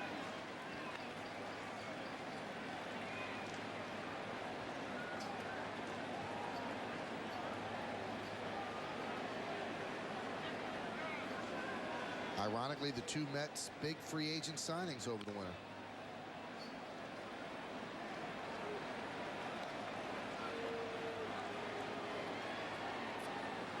Well, with the score right now, 5-2, the anticipated pitchers duel. You know, it's not a low-scoring game.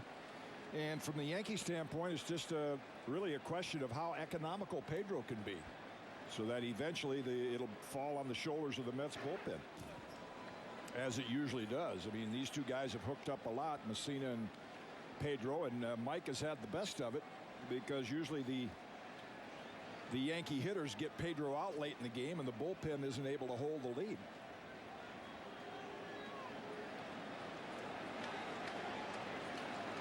2-2. Drilled to left field. Does it have the height? No, it's off the top of the wall. And Piazza is going to get it into a double as Womack misplayed the carom. Just missed a home run. That one had some topspin as it left the ballpark, or almost left the ballpark. Just a hair on top of it, and he might have had yet another home run. Another example of Moose just does not have the command or the sharpness on that breaking ball tonight.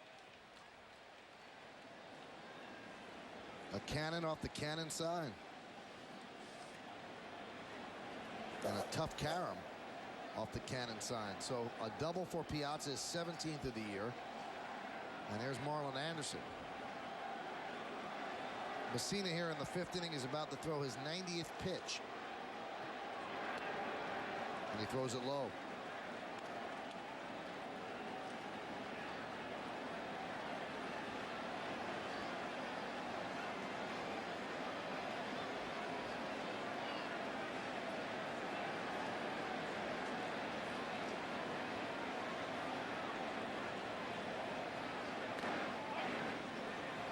Just outside, the count 2-0.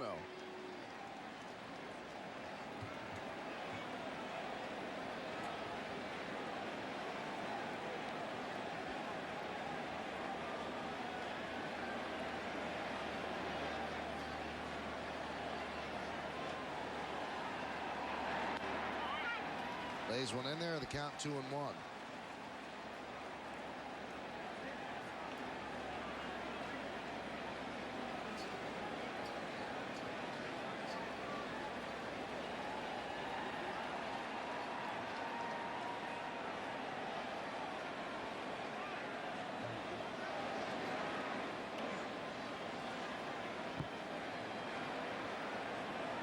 Mets are trying to buck a trend. Their problems have come on the road this year. They only 13 and 22 on the road. They've got a winning record over at Shea Stadium.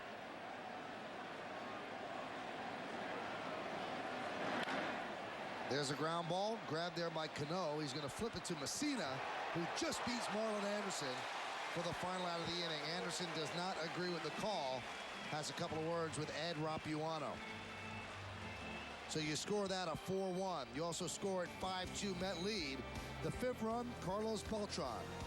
And he belted one into the lower stands and right. Second home run allowed by Mussina is 5-2. Hey, let's take a look at tomorrow's starting pitchers, brought to you by Verizon Online DSL. Now twice as fast as before. Tom Glavine does not throw hard. Fastball about 87 miles an hour. Sean Henn does throw hard, just sometimes doesn't know where it goes. That's the pitching matchup tomorrow. A 4:05 start. We'll have that game right on yes. Derek Jeter leads off, and he gets led off with a strike from Pedro Martinez. The Chevy scoreboard has the Mets leading the Yankees 5-2 as we head to the bottom of the fifth.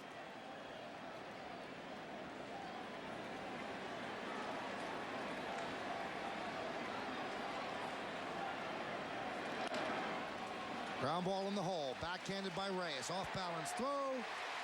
Infield single for Jeter. Here's an example of what I was talking about. And Reyes really shouldn't throw this ball over the first base. And Minkiewicz, realizing that he didn't have a play, comes off the bag to haul down an errant throw.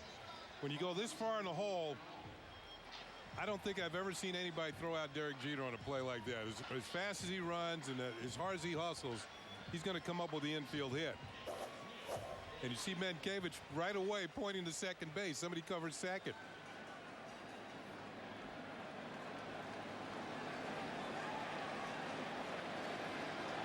Here's Robinson Cano.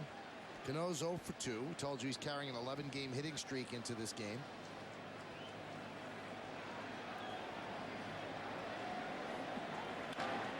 That's line to right field. Giving chase is Cameron. He makes a nice sliding catch.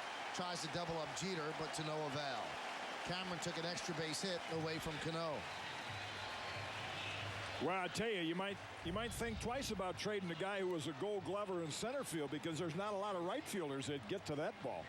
Again, a very impressive at bat by Robinson Cano. I mean, he does it the first good pitch he sees, he lets it go. I would imagine Kenny in right field, not only the sliding grab, but he probably had to battle the lights a little bit on that as well. It's one thing you really don't have to deal with very often in center field. Here's Sheffield.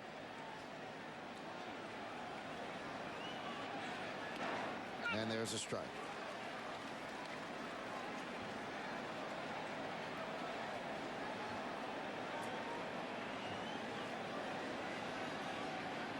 $20 for 21. First pitch strikes. And if you went back and looked at the 21st pitch strikes, the reason first pitch strikes, as Kenny said, you don't just lay it in there, but the advantage the pitcher has is, when you step in the box and you say, well, this guy's got 4 pitches, there's still a little element of doubt what's going to come on the first pitch. Now, once it gets to 2-0 and 3-1, it cuts that down a lot. The percentages are in the hitter's favor. But become more in your favor. Let's put it that way, because the pitcher always has the advantage, because he knows what he wants to throw and just about where he wants to throw it. And thank goodness they can't always put it where they want to throw it. Yeah, that's interesting. That's what Paul O'Neill has noticed from being up in the booth during the Tampa Bay. He said, Tampa Bay series. He said, I was just amazed at how many times pitchers don't really get it at the target. I said, well, if they hit the up and in and the low and away every time and they got their breaking ball over, I mean, the averages would be $150. It'd be a bunch of 51-minute ball games, too. Yeah. Very manageable. Very.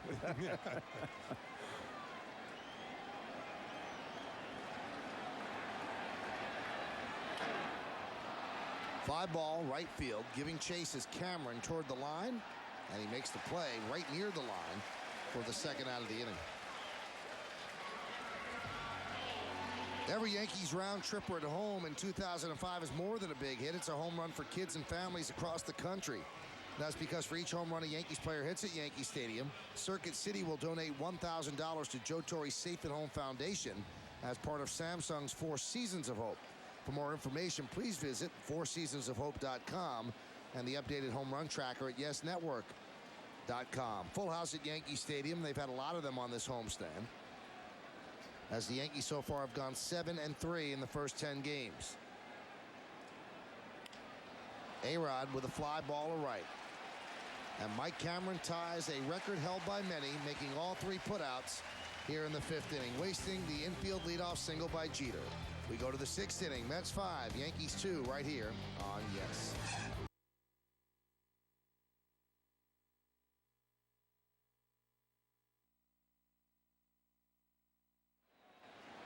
Top of the 6th inning here at Yankee Stadium. Mets 5, Yankees 2, and David Wright will lead off against Mike Mussina. Mussina will throw his 94th pitch right now. It's a breaking ball strike. David Wright's 0 for 1, walked in the 2nd inning, came around to score, then struck out looking to end the 3rd. 7th batter in the Mets order against Mussina. And the count 1-1. 5-6-0 for the Mets. 2-5 and 2 big errors for the Yankees. Very sloppy 2nd inning for the Yankees defensively as the Mets put 3 on the board.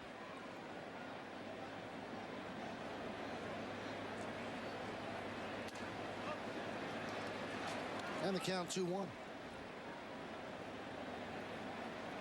It'll be Wright, Minkiewicz, and Castro here in the 6th inning.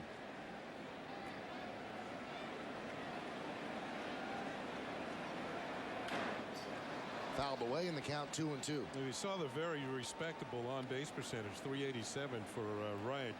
And I did mention earlier he leads the team in walks, which is unusual for a young hitter because they usually are up there swinging and trying to put hits on the board. But he also leads the team in strikeouts, which is not so unusual.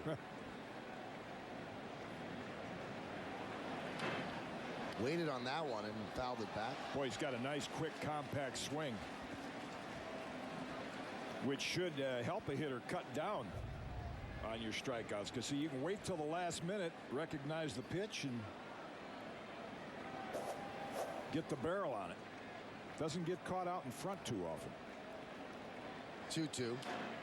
Swings and misses on the high fastball. 4th strikeout for Mussina, 1 away. Best pitch in baseball, particularly with 2 strikes when the hitter's in a little bit of a defensive mode.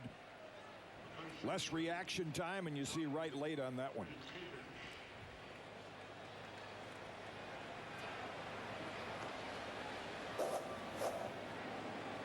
Here's Minkiewicz, and this will be the century mark for Mussina pitch-wise.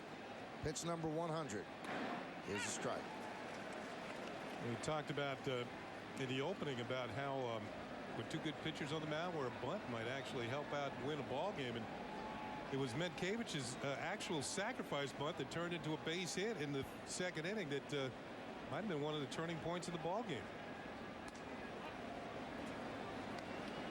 You know, we always show Mel Stoudemire with the clicker, but it seems that Mike Mussina has an internal clock. When it gets to be 100, he becomes a different pitcher. I think that's true with a lot of pitchers today. Kenny mentioned hitting all the home runs behind Mike Flanagan. Mike now an executive with the Orioles, but he was a pitching coach at one time when Mike Mussina played there. He knew how meticulous Mike Mussina was about the pitch count. And so Flanny went out one night and Moose said, "How many do I have?" So you know Flanny with that dry humor of his, you can imagine, and I'll tell you what he said in a moment. He said, "Well, between your side work and playing catch in the outfield, and then I've watched you play catch with so-and-so a little bit," he said, I think you're up to about 300 and some.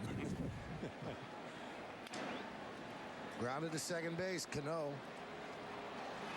2 away. But it's, you know, there's a lot of truth in jest, because pitchers they might be very wary of pitch counts, but yet you'll see them in the outfield playing catch and throwing between starts. So, you know, if they added those up, I think one of the reasons in Mike's particular case is that he empties the vault against just about every hitter. I mentioned his plan that he sticks to. Remember in the days of David Wells, Boomer might have a 4-pitch inning with a lot of fastballs. You'll seldom see Mike have an inning like that. It's just not his style.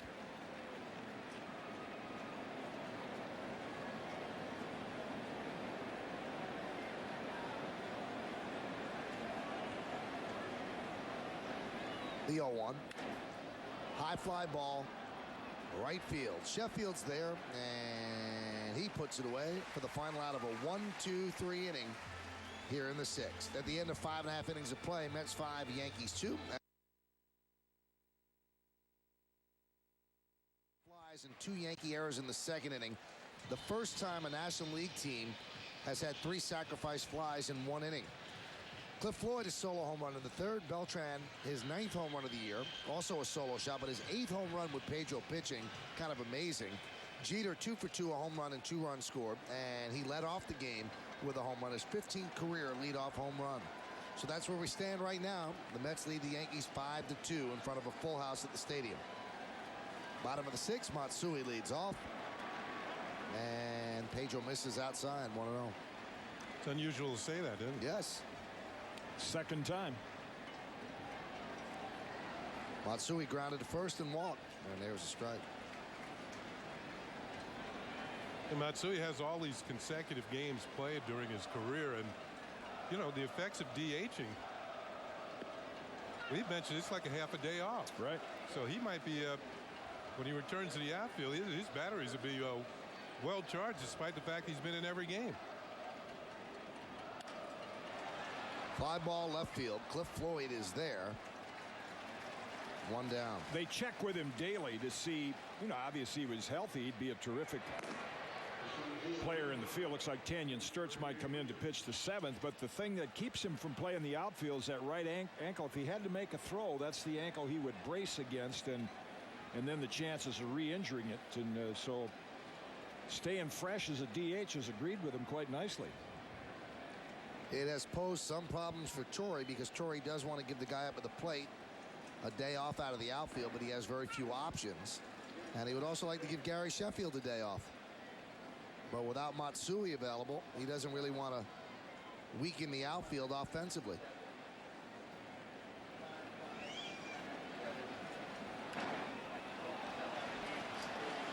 Fly ball to left field. Floyd is there.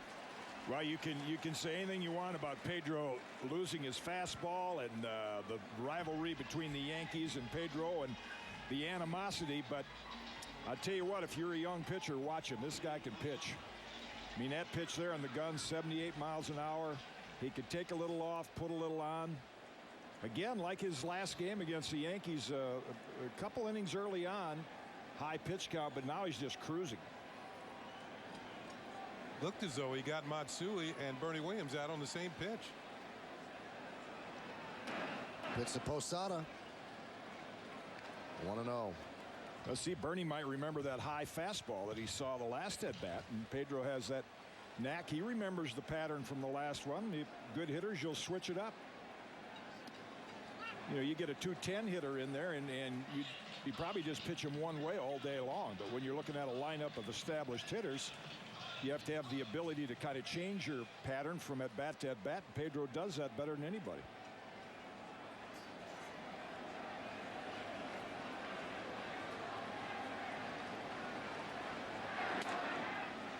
Posada's 0 for 2 tonight against Pedro, and he has had very little success against Pedro in his career. He's 11 for 59.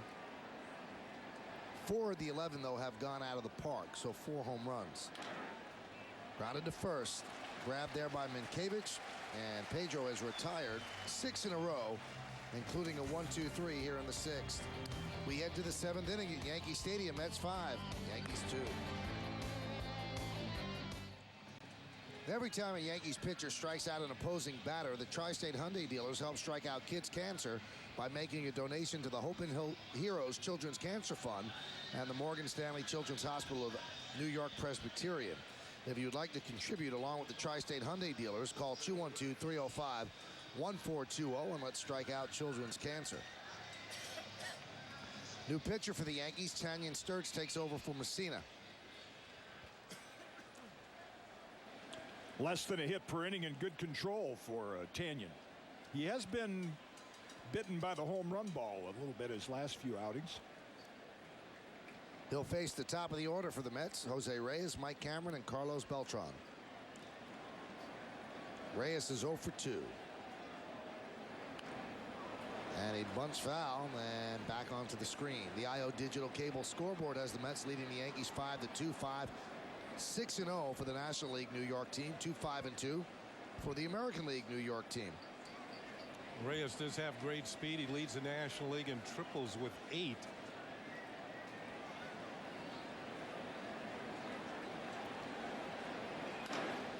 That is slapped the other way, giving chase is Womack on the run. He makes the play, heading to the corner. 1 down. Talk about strike ones. That's really what's turned Tanyan Sturtz's career around. You know, we saw him come in as a visiting pitcher in the past with Tampa Bay, and he was a little bit shy of throwing that ball in the strike zone. But I think his conversations with Mo in the bullpen and getting a few outs, some confidence. I mean, his percentage now of first pitch strikes is phenomenal. Here's Cameron, 1 for 2, a sac fly, a double in the first inning. And there's a first pitch strike. Mets lead the Yankees 5-2. Mariano Rivera has not had many opportunities to work of late. Yankees just lost 3 out of 4 to Tampa Bay. And the one game they won, he was up, but he sat down with a 13-run 8th inning as the Yankees won 20-11.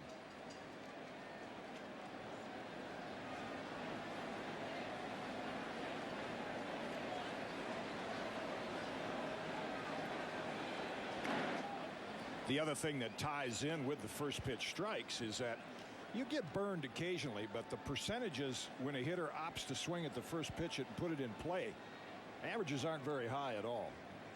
Always in favor of the pitcher.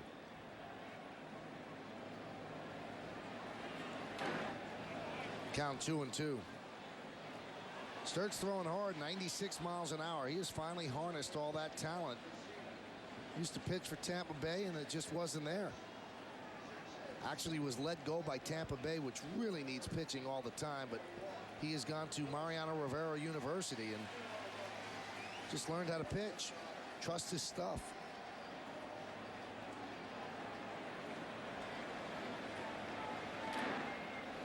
Imagine getting a scholarship to MRU. I was going to say, that'd be MRU? MRU. Yeah. Well, you have a pitching coach on a team, but that's a good point because on every pitching staff you probably have available, like if a pitcher wanted to talk to Mike Mussina, how do you throw your knuckle curve? There's all the pitches there that you can probably learn to throw if you want to give it a try.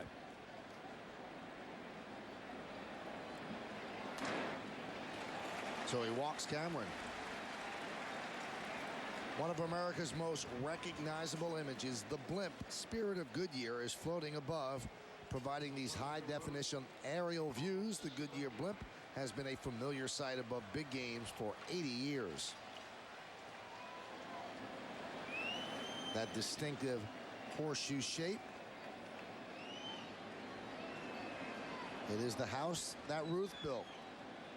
Look, now the blimp's doing analysis. If I'm not mistaken, Yankee Stadium was the first ballpark ever built that had the name stadium in it. Really? Yeah, Instead of park? Instead of park or field or Coliseum, it was Yankee Stadium.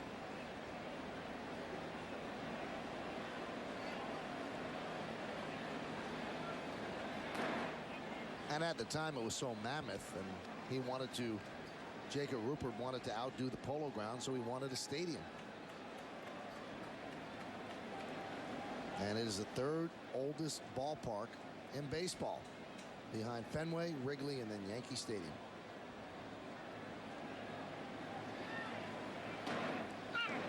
Now, Beltran won the Rookie of the Year in the American League back in 1999 with the Kansas City Royals. And when you really think about it, that was sort of his swan song in Kansas City. He was going to be gone in a few years as he continued the pace to become an even better ball player, and they just couldn't afford him anymore.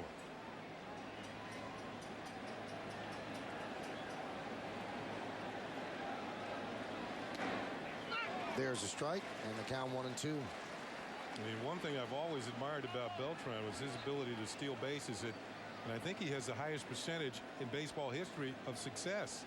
Although this year he's been bothered by leg problems, and he only has one stolen base. What has really cut down a big part of his game, the ability to put himself into scoring position once he reaches first base.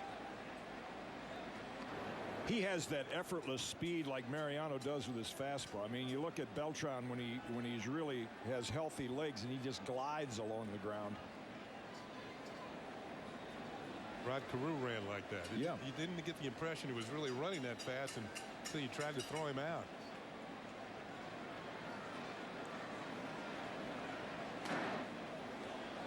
And the count 2-2. That's high tech. Your own shin guard with your name on it. Can't misplace that. And the MLB logo, I guess it's licensed. The company had to pay to use that.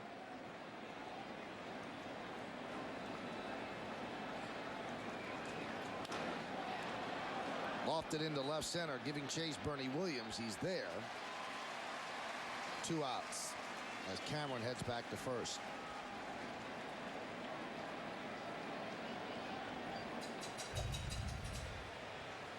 Here's Burning, and he's holding off left fielder Tony Womack, and using not only a verbal signal but a hand signal to make the play.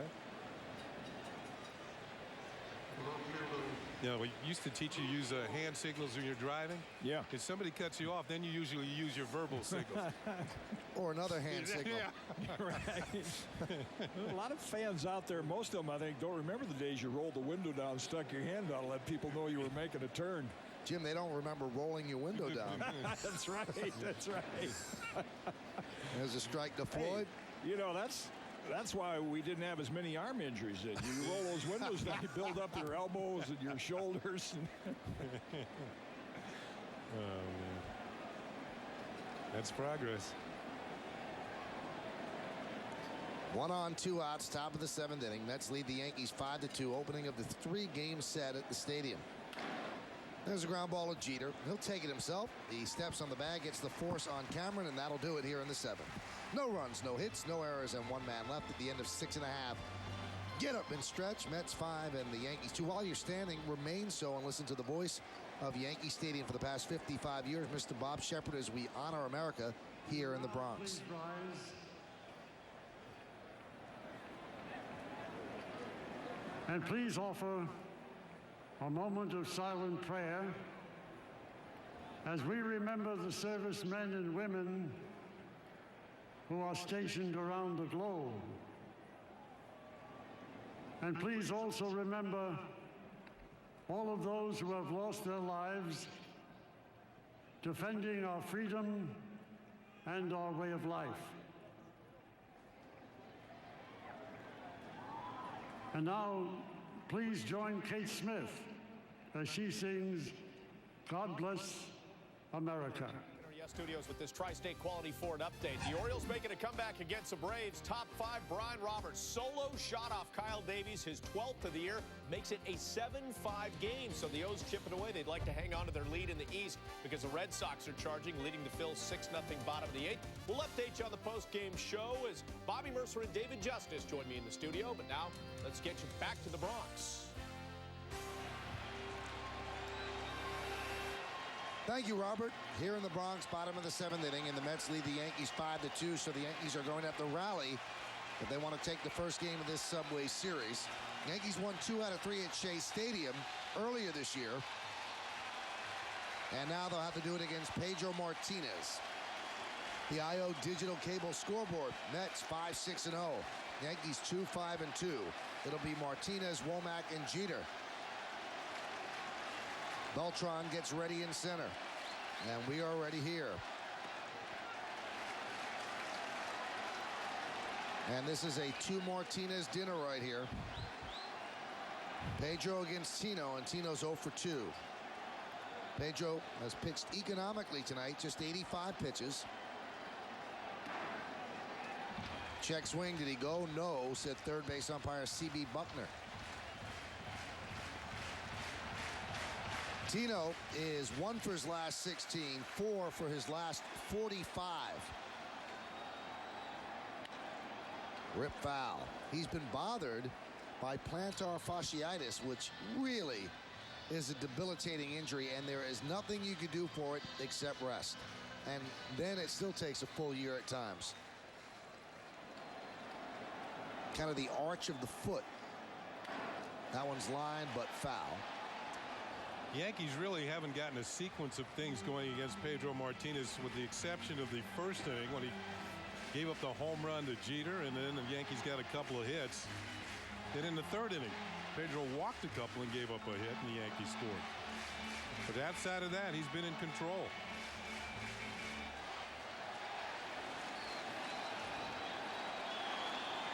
And the 1-2. Line drive down the right field line, but foul.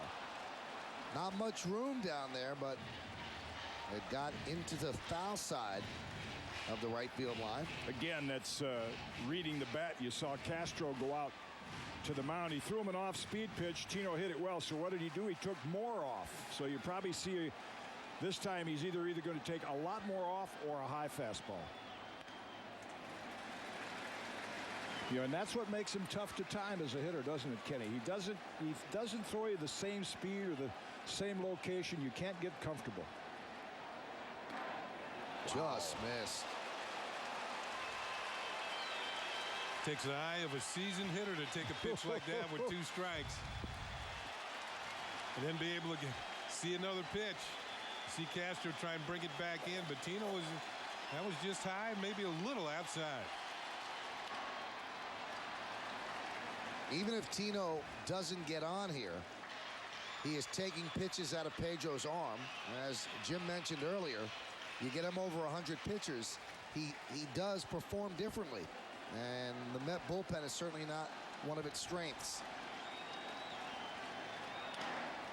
That one's popped up, shallow left. Backing up Reyes, coming in Floyd. Reyes call, catch, one away. The last complete game Pedro pitched here was an 8-inning complete game. He took the loss. He pitched well. He just gave up 2 runs. His last complete game win was a 4-hit shutout a little over 5 years ago. So again, as we saw in Shea Stadium, he just dominated the Yankee lineup. But Willie was forced to go to the bullpen, and history tells you that bullpens have not done very well behind Pedro against the Yankees. Womack swings at the first pitch and lofts it to center field. Beltran in left center, 2 away. Hey, fans, get a second chance. See the latest game with WB Mason presents Yankees Encore. It's only on Yes. Tune in every night or the next morning at 9 for the big hits and great plays another time around. Don't miss WB Mason presents Yankees Encore. It's only on Yes. So 2 away here in the bottom of the 7th inning. Back to the top of the lineup, and Derek Jeter. Derek has been on all 3 times tonight. Leadoff home run in the first. His 10th home run of the year. He walked and scored in the third. Then a ground ball single into the hole at short in the 5th.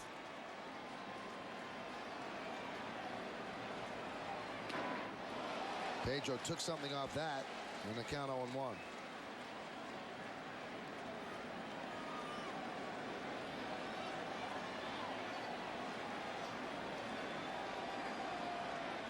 Pedro looking to pick up his 8th victory. He's 7-2. Came into the game with 2.76 ERA. Another good breaking ball. The count 0-2. That's why I think he could pitch more complete games. He becomes his own relief pitcher the last few innings. Notice how different the pattern is. Derek Jeter hasn't seen 2 pitches this slow in the previous at-bats.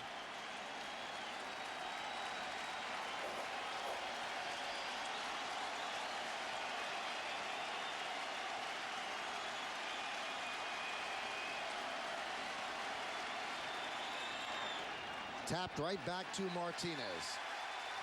Guns down Jeter, a 1-2-3 inning. He's retired the last 9 in a row. You don't like to throw the word genius around in an athletic endeavor, but right there, that's the Einstein of pitching. We go to the 8th, 5-2 Mets. We go to the 8th inning. Let's take a look at the in-game box score of the Mets, sponsored by your Tri-State Lincoln Mercury dealer. 6 hits for the Mets. No one has more than 1. home run by Beltran, and a home run by Cliff Floyd. Ramon Castro with a sac fly. Piazza pops one up, shallow right. Backing up Martinez, and he makes the play. One pitch, one out here in the 8th.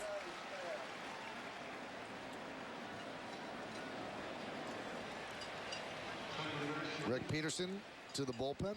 Looks like Pedro's going to pitch the 8th. Well, no one's warming yet. I'd be tempted if I were Willie and Rick Peterson, the night's Pedro pitch. I'd just say, you know what? The phone's not working. We can't get anybody down there. Just stay out there.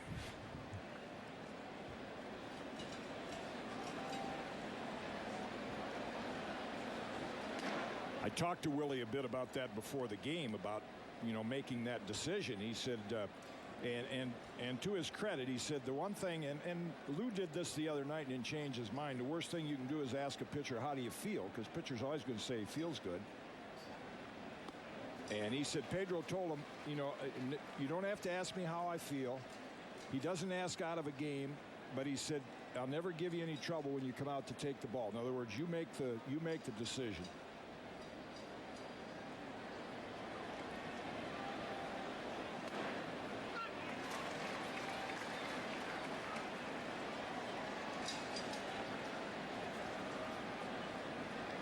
That's why a lot of managers send their pitching coaches out to make the change rather than get talked out of it. Well, you can eliminate that. You just make the decision as soon as you step across the foul line. Grounded through the left side for a base hit for Marlon Anderson. He's 2 for 4. Veteran Roberto Hernandez up in the Mets bullpen. Now, you mentioned it earlier, Kenny. The Yankees might want to take a look at picking up Marlon Anderson just to save their pitching staff. Marlon's really the 3rd string second baseman. You've got Kaz Matsui, DL, Miguel Cairo, DL. And Anderson's on this team to be a pinch hitter, but he's playing second base, sharing some time with Chris Woodward. There's David Wright, the 2 strikeouts and a walk, also a run scored. Yeah, I would think you might see a running game put on here. I don't know, a hit and run, because, you know, that lead is stayed at 3-2 or 5-2, 3-run lead. When you have the lead as a manager, you like to just tack on, eliminate that grand slam home run as being a threat. And that's with 55 stolen bases. That's best in the National League, so Willie does have them running.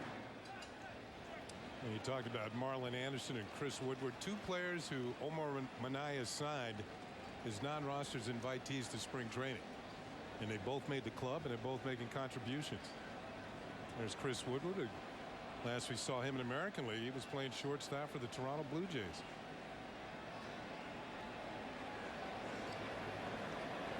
Runner goes. It's a strike. The throw to second is in time. Got him.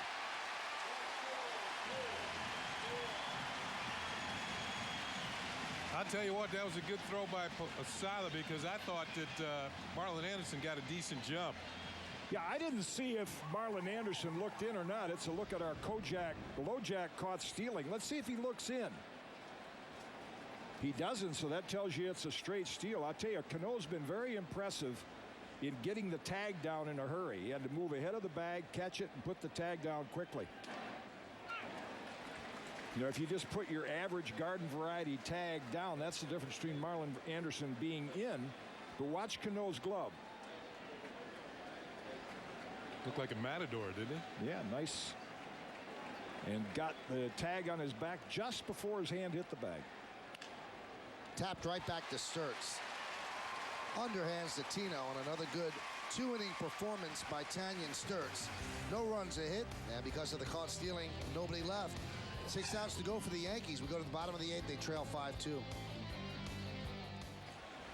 Time to take a look at the Yankees in-game box score, sponsored by your Tri-State Lincoln Mercury dealer. As you can see, the Yankees have 5 hits, 2 of them by Jeter, 2 of them by A-Rod. Gary Sheffield has the other one, and Pedro has been great. Robinson Cano trying to dunk one to right field, but a good jump and a good catch by Cameron. 1 away, and Cano is 0 for 4 on a night that he came into the game with an 11-game hitting streak. You described it quite happily, Michael. A great jump by Mike Cameron, who's displaying his center field skills in right field at Yankee Stadium tonight. Almost immediately at the crack of the bat, he's on the move in the correct direction and takes the proper angle and makes the play. He's got a number of putouts in tonight's game. 5 putouts for Cameron, 10 in a row for Pedro. And the pitch is a strike. And Sheffield's not liking it. This is Cameron going back to the 5th inning. This is Cano again. Cano to his right, Cano to his left.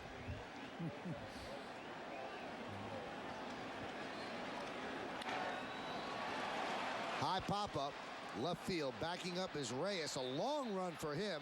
And Floyd bobbles and holds on.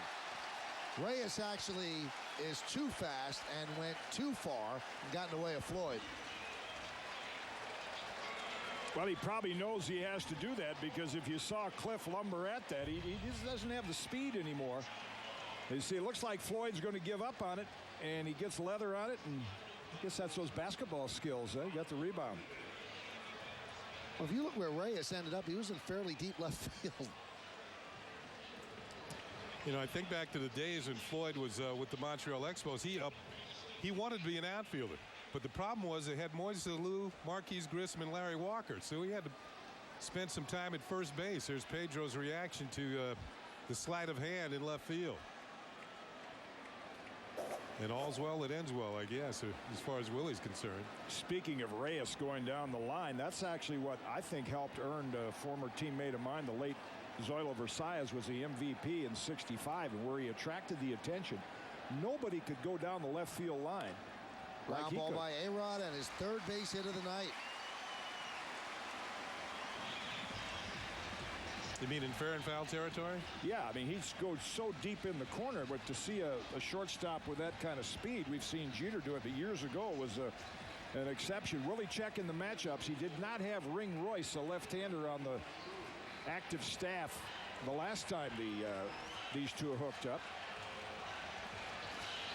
And Royce has sat down. That guy did. He can hit, too. That's cool. Hernandez is ready. He's watching now. He's been warming. There's Matsui, runner on first base. 2 outs.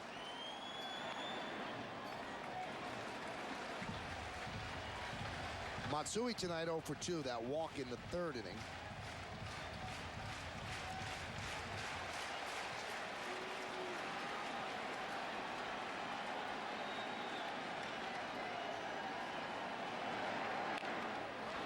Pedro just hit that twice. Pedro just trying to use his guile here in the last couple innings. I mean, I've been checking the scoreboard, and I don't think he's thrown a pitch over 82 miles an hour according to the scoreboard out there.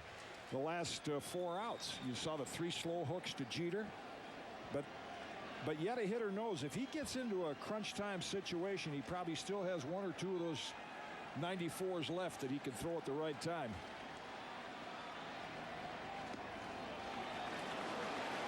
That one was 75 miles an hour. I was just thinking, we've got a pair of Brooklyn high schools matching up in managers tonight.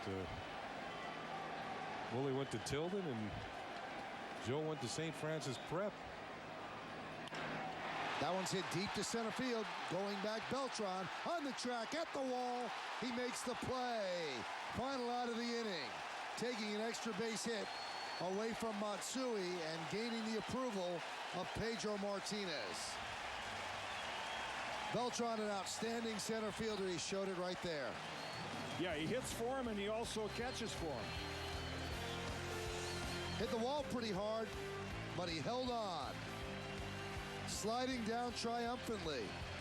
And we head to the 9th inning. Pedro likes what he sees. Mets lead 5-2.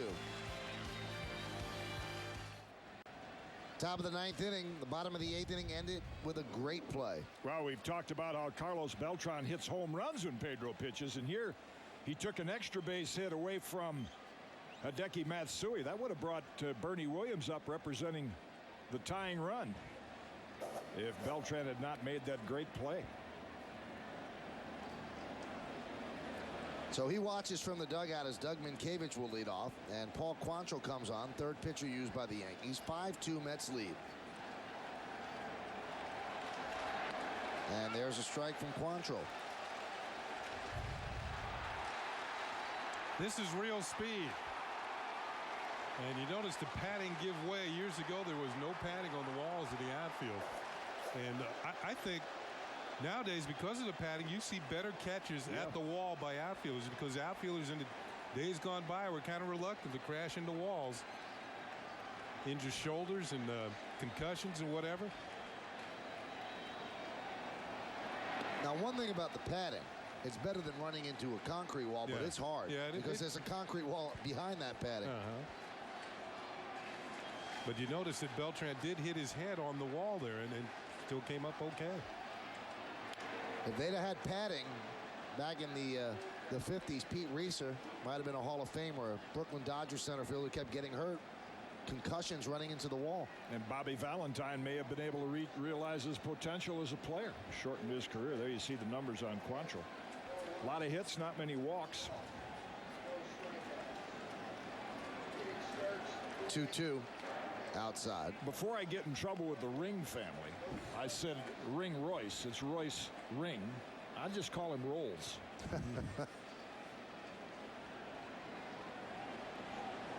It'll be Braden Looper in the bottom of the ninth. Met closer. Popped up. Foul territory. Posada gives it a look and runs out of room. Tomorrow afternoon on Yes, the Yankees battle the crosstown rival Mets in Game 2 of this 3-game set. So you've got to join Ken Singleton, Jim Cott, and me for all the action starting at 4. It's an unusual start time, but 4 o'clock when the Yankees take on the Mets right here on Yes.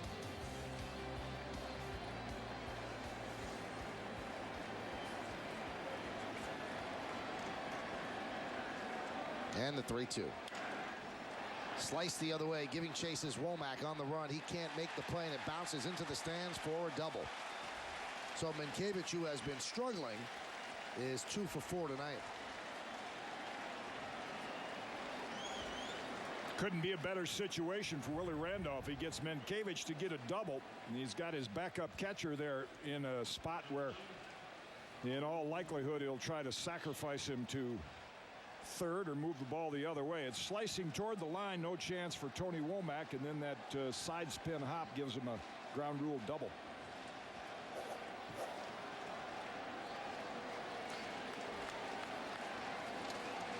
Castro's 0 for 2, had a sac fly.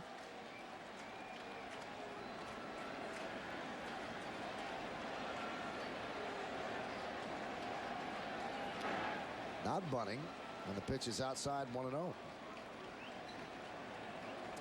Castro would be trying to convert his first sacrifice bunt of the year.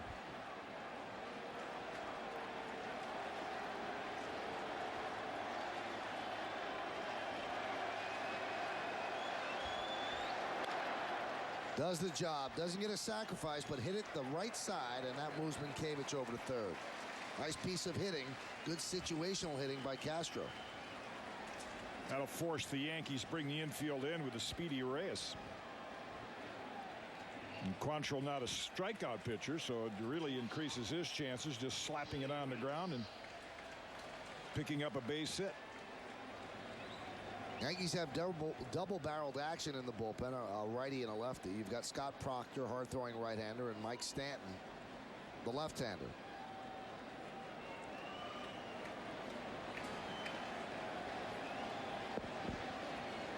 Reyes tonight is 0 for 3, but he has an RBI on a sac fly. Reached that inning because Bernie Williams dropped the sac fly.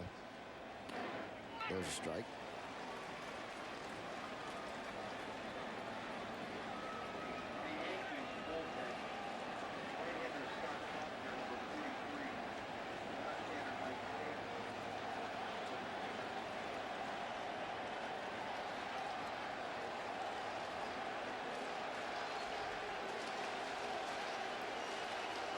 The 0-1.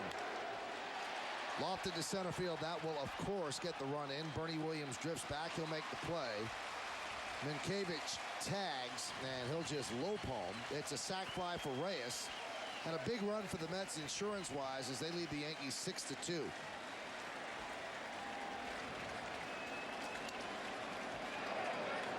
Job done again in a situation where you needed at least a fly ball. Yeah, you look at the score, 6-2. It's not like the Yankees really pounded Mussina around. Mike wasn't as sharp as he usually is, but 3 sacrifice flies, a couple errors, now another sacrifice fly. Pitch to Cameron is outside. Unusual for a National League team to come in and outscore an American League team in interleague play. American League has a big advantage because the National League doesn't have that prototype designated hitter on their roster. So for the Mets to score 6 runs here, outscore the Yankees so far, big surprise.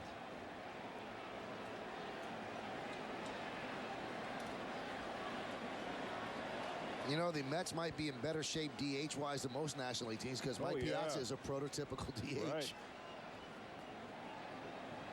And it improves their defense behind the plate when he DHs. But Piazza, a double today. It didn't have any effect on the scoring. 1 for 4.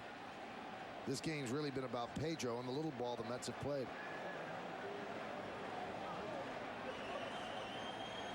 The 2-1. There's a strike and the count 2-2. 2 balls, 2 strikes, 2 outs here in the top of the 9th inning. Mets lead the Yankees 6-2 in the first game of this 3-game set.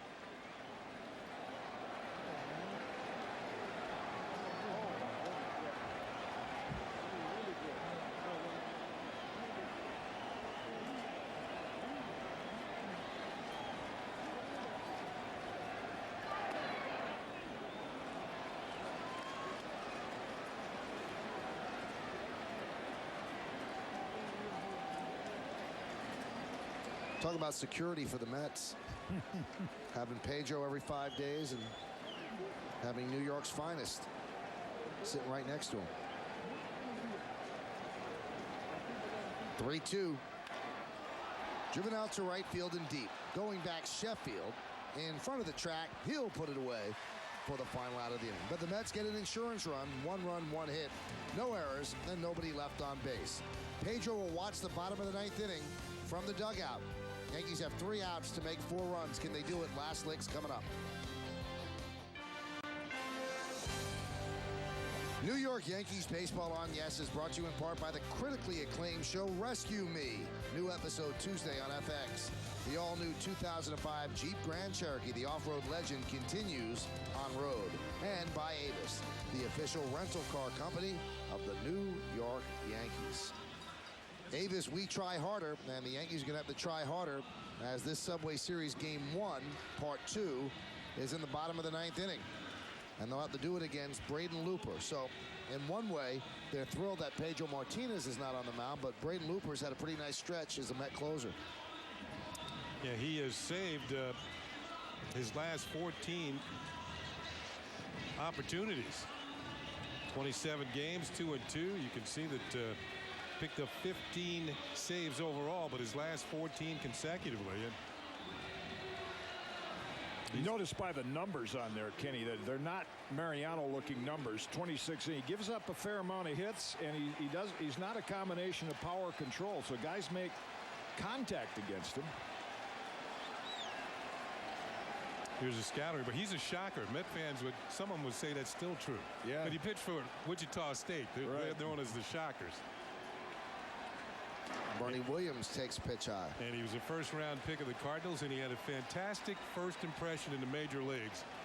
His first inning in the major leagues, he struck out the side for the St. Louis Cardinals back in '98. Chopped to first. Minkiewicz is there, 1 away. Really had to keep it here after the last out for the Nissan postgame as David Justice and Bobby Mercer joined Bob Lorenz and Kim Jones for detailed analysis of tonight's game, interviews with players, plus scores and highlights from around baseball.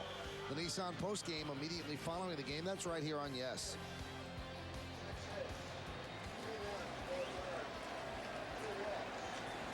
Well, the Yankees have an uphill battle. They have 2 outs to go. And they also are playing against history this year, at least. They are 1-33 when they trail after 8 innings.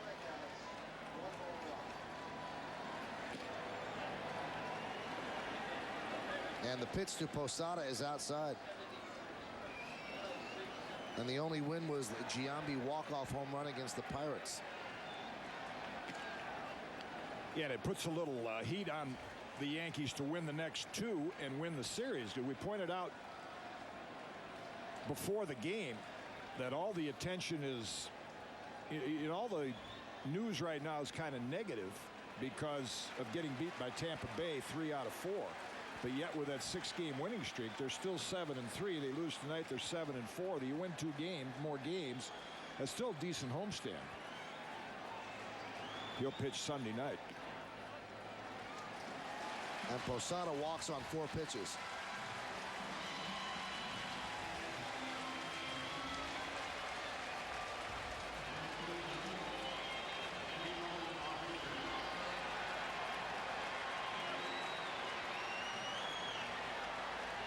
Here's Tino.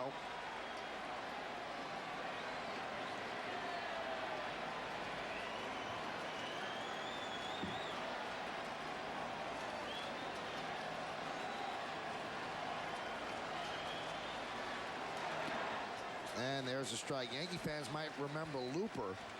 Some might argue that he got the biggest out of the 2003 World Series when he struck out Aaron Boone. A gigantic out with a runner at third base. Yankees had a chance to really break it open. A pitch inside. And that might have been really the biggest out of that World Series. That gave the Marlins the victory. That year, he and Ugi Urbina kind of split time as the closer.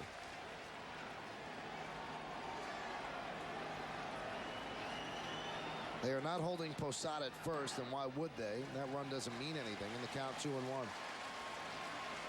Tony Womack's on deck. And as much as Tony struggled, this is probably one guy he liked to run up and face. He's done quite well against Looper.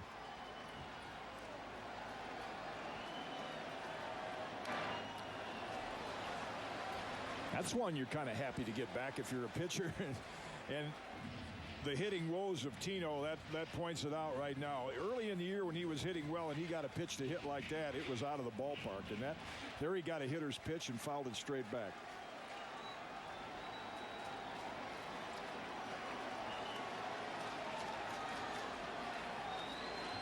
The difference in this ball game from the 5th spot on down in the Yankee lineup, Matsui on down, there's no hits and 2 walks.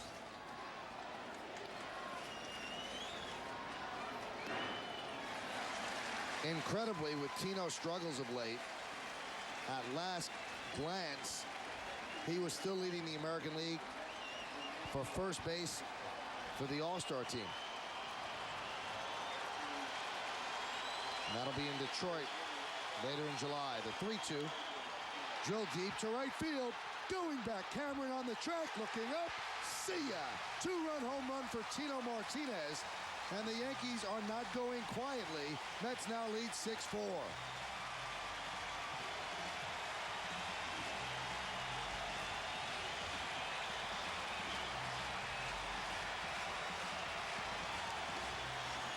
Even when Tino's struggling, there's one pitch he can hit. And that's that high fastball. And Looper, not wanting to walk him, just threw it in there up in Tino's happy zone. And Rick Peterson after the mound in the sprint.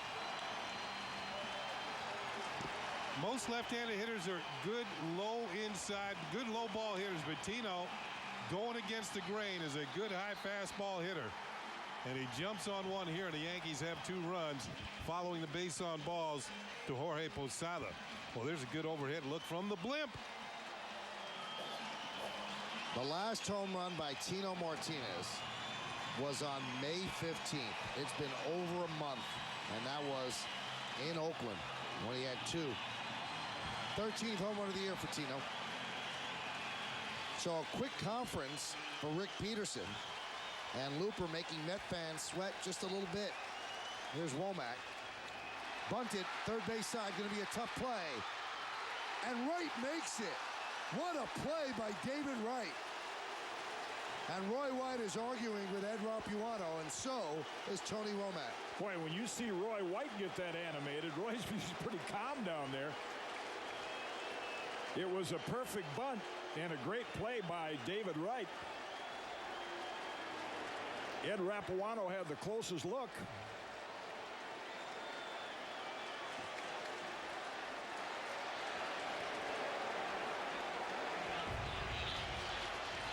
Nice bare hand pick. And a good stretch on the other end. And he made the right call. That's some play by Wright. Boy, it is. Well, there used to be a third baseman at Ward number 5 who was capable of making that play. And Yeah, Kitty played against him, and I played with him. Final out, here's Derek Jeter. Womack 0 for 4 tonight. And there's a strike by Looper.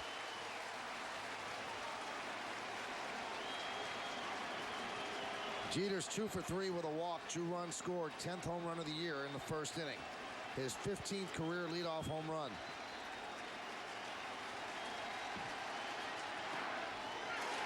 And the Yankees are down to their final strike.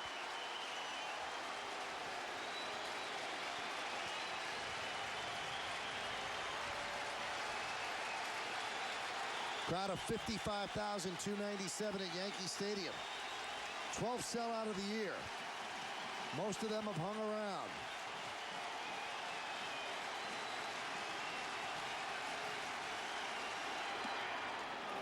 Waste the pitch outside.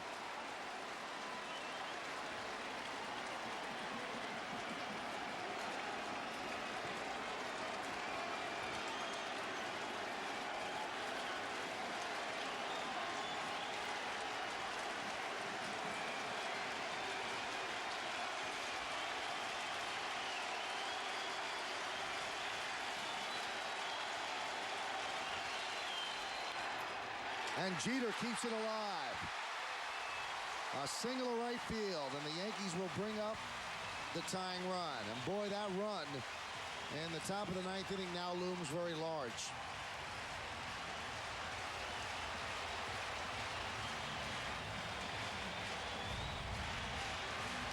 What's new? A good at bat by Derek. He's down to his last strike. Looper, he got it in a pretty good spot, but in that defensive mode, Derek not going to get caught out front. Does a good job of slapping it the other way. And I tell you, this is not a bad guy to have coming up for the Yankees against Looper. Looper throws a lot of first pitch fastballs, and Cano has shown that he can center that fastball pretty well. Cano 0 for 4. He has an 11-game hitting streak on the line. And there's a strike, so he doesn't start him off with the fastball then. Pedro Martinez must be thinking, here we go again. He turns the game over to the bullpen, and they make it sweaty.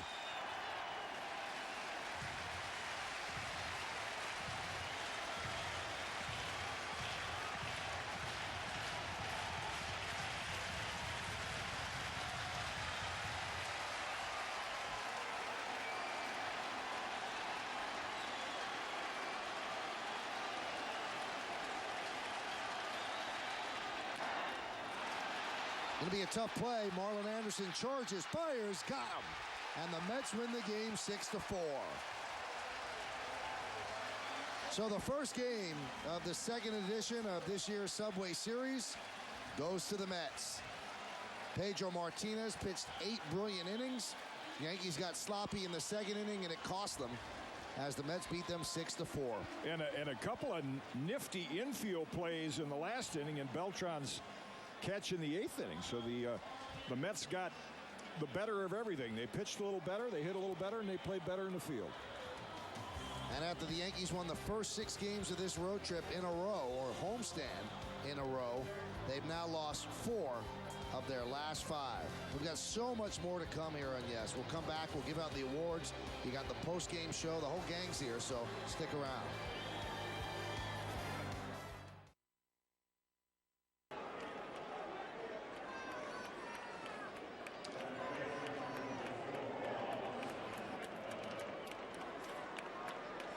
So a hit batter, back-to-back walks. The Yankees have him loaded with nobody out in the top half of the 9th inning. And a chance here for Robinson Cano, who was 0 for 3 with a sacrifice fly. Picked up his 10th RBI in the 7th inning.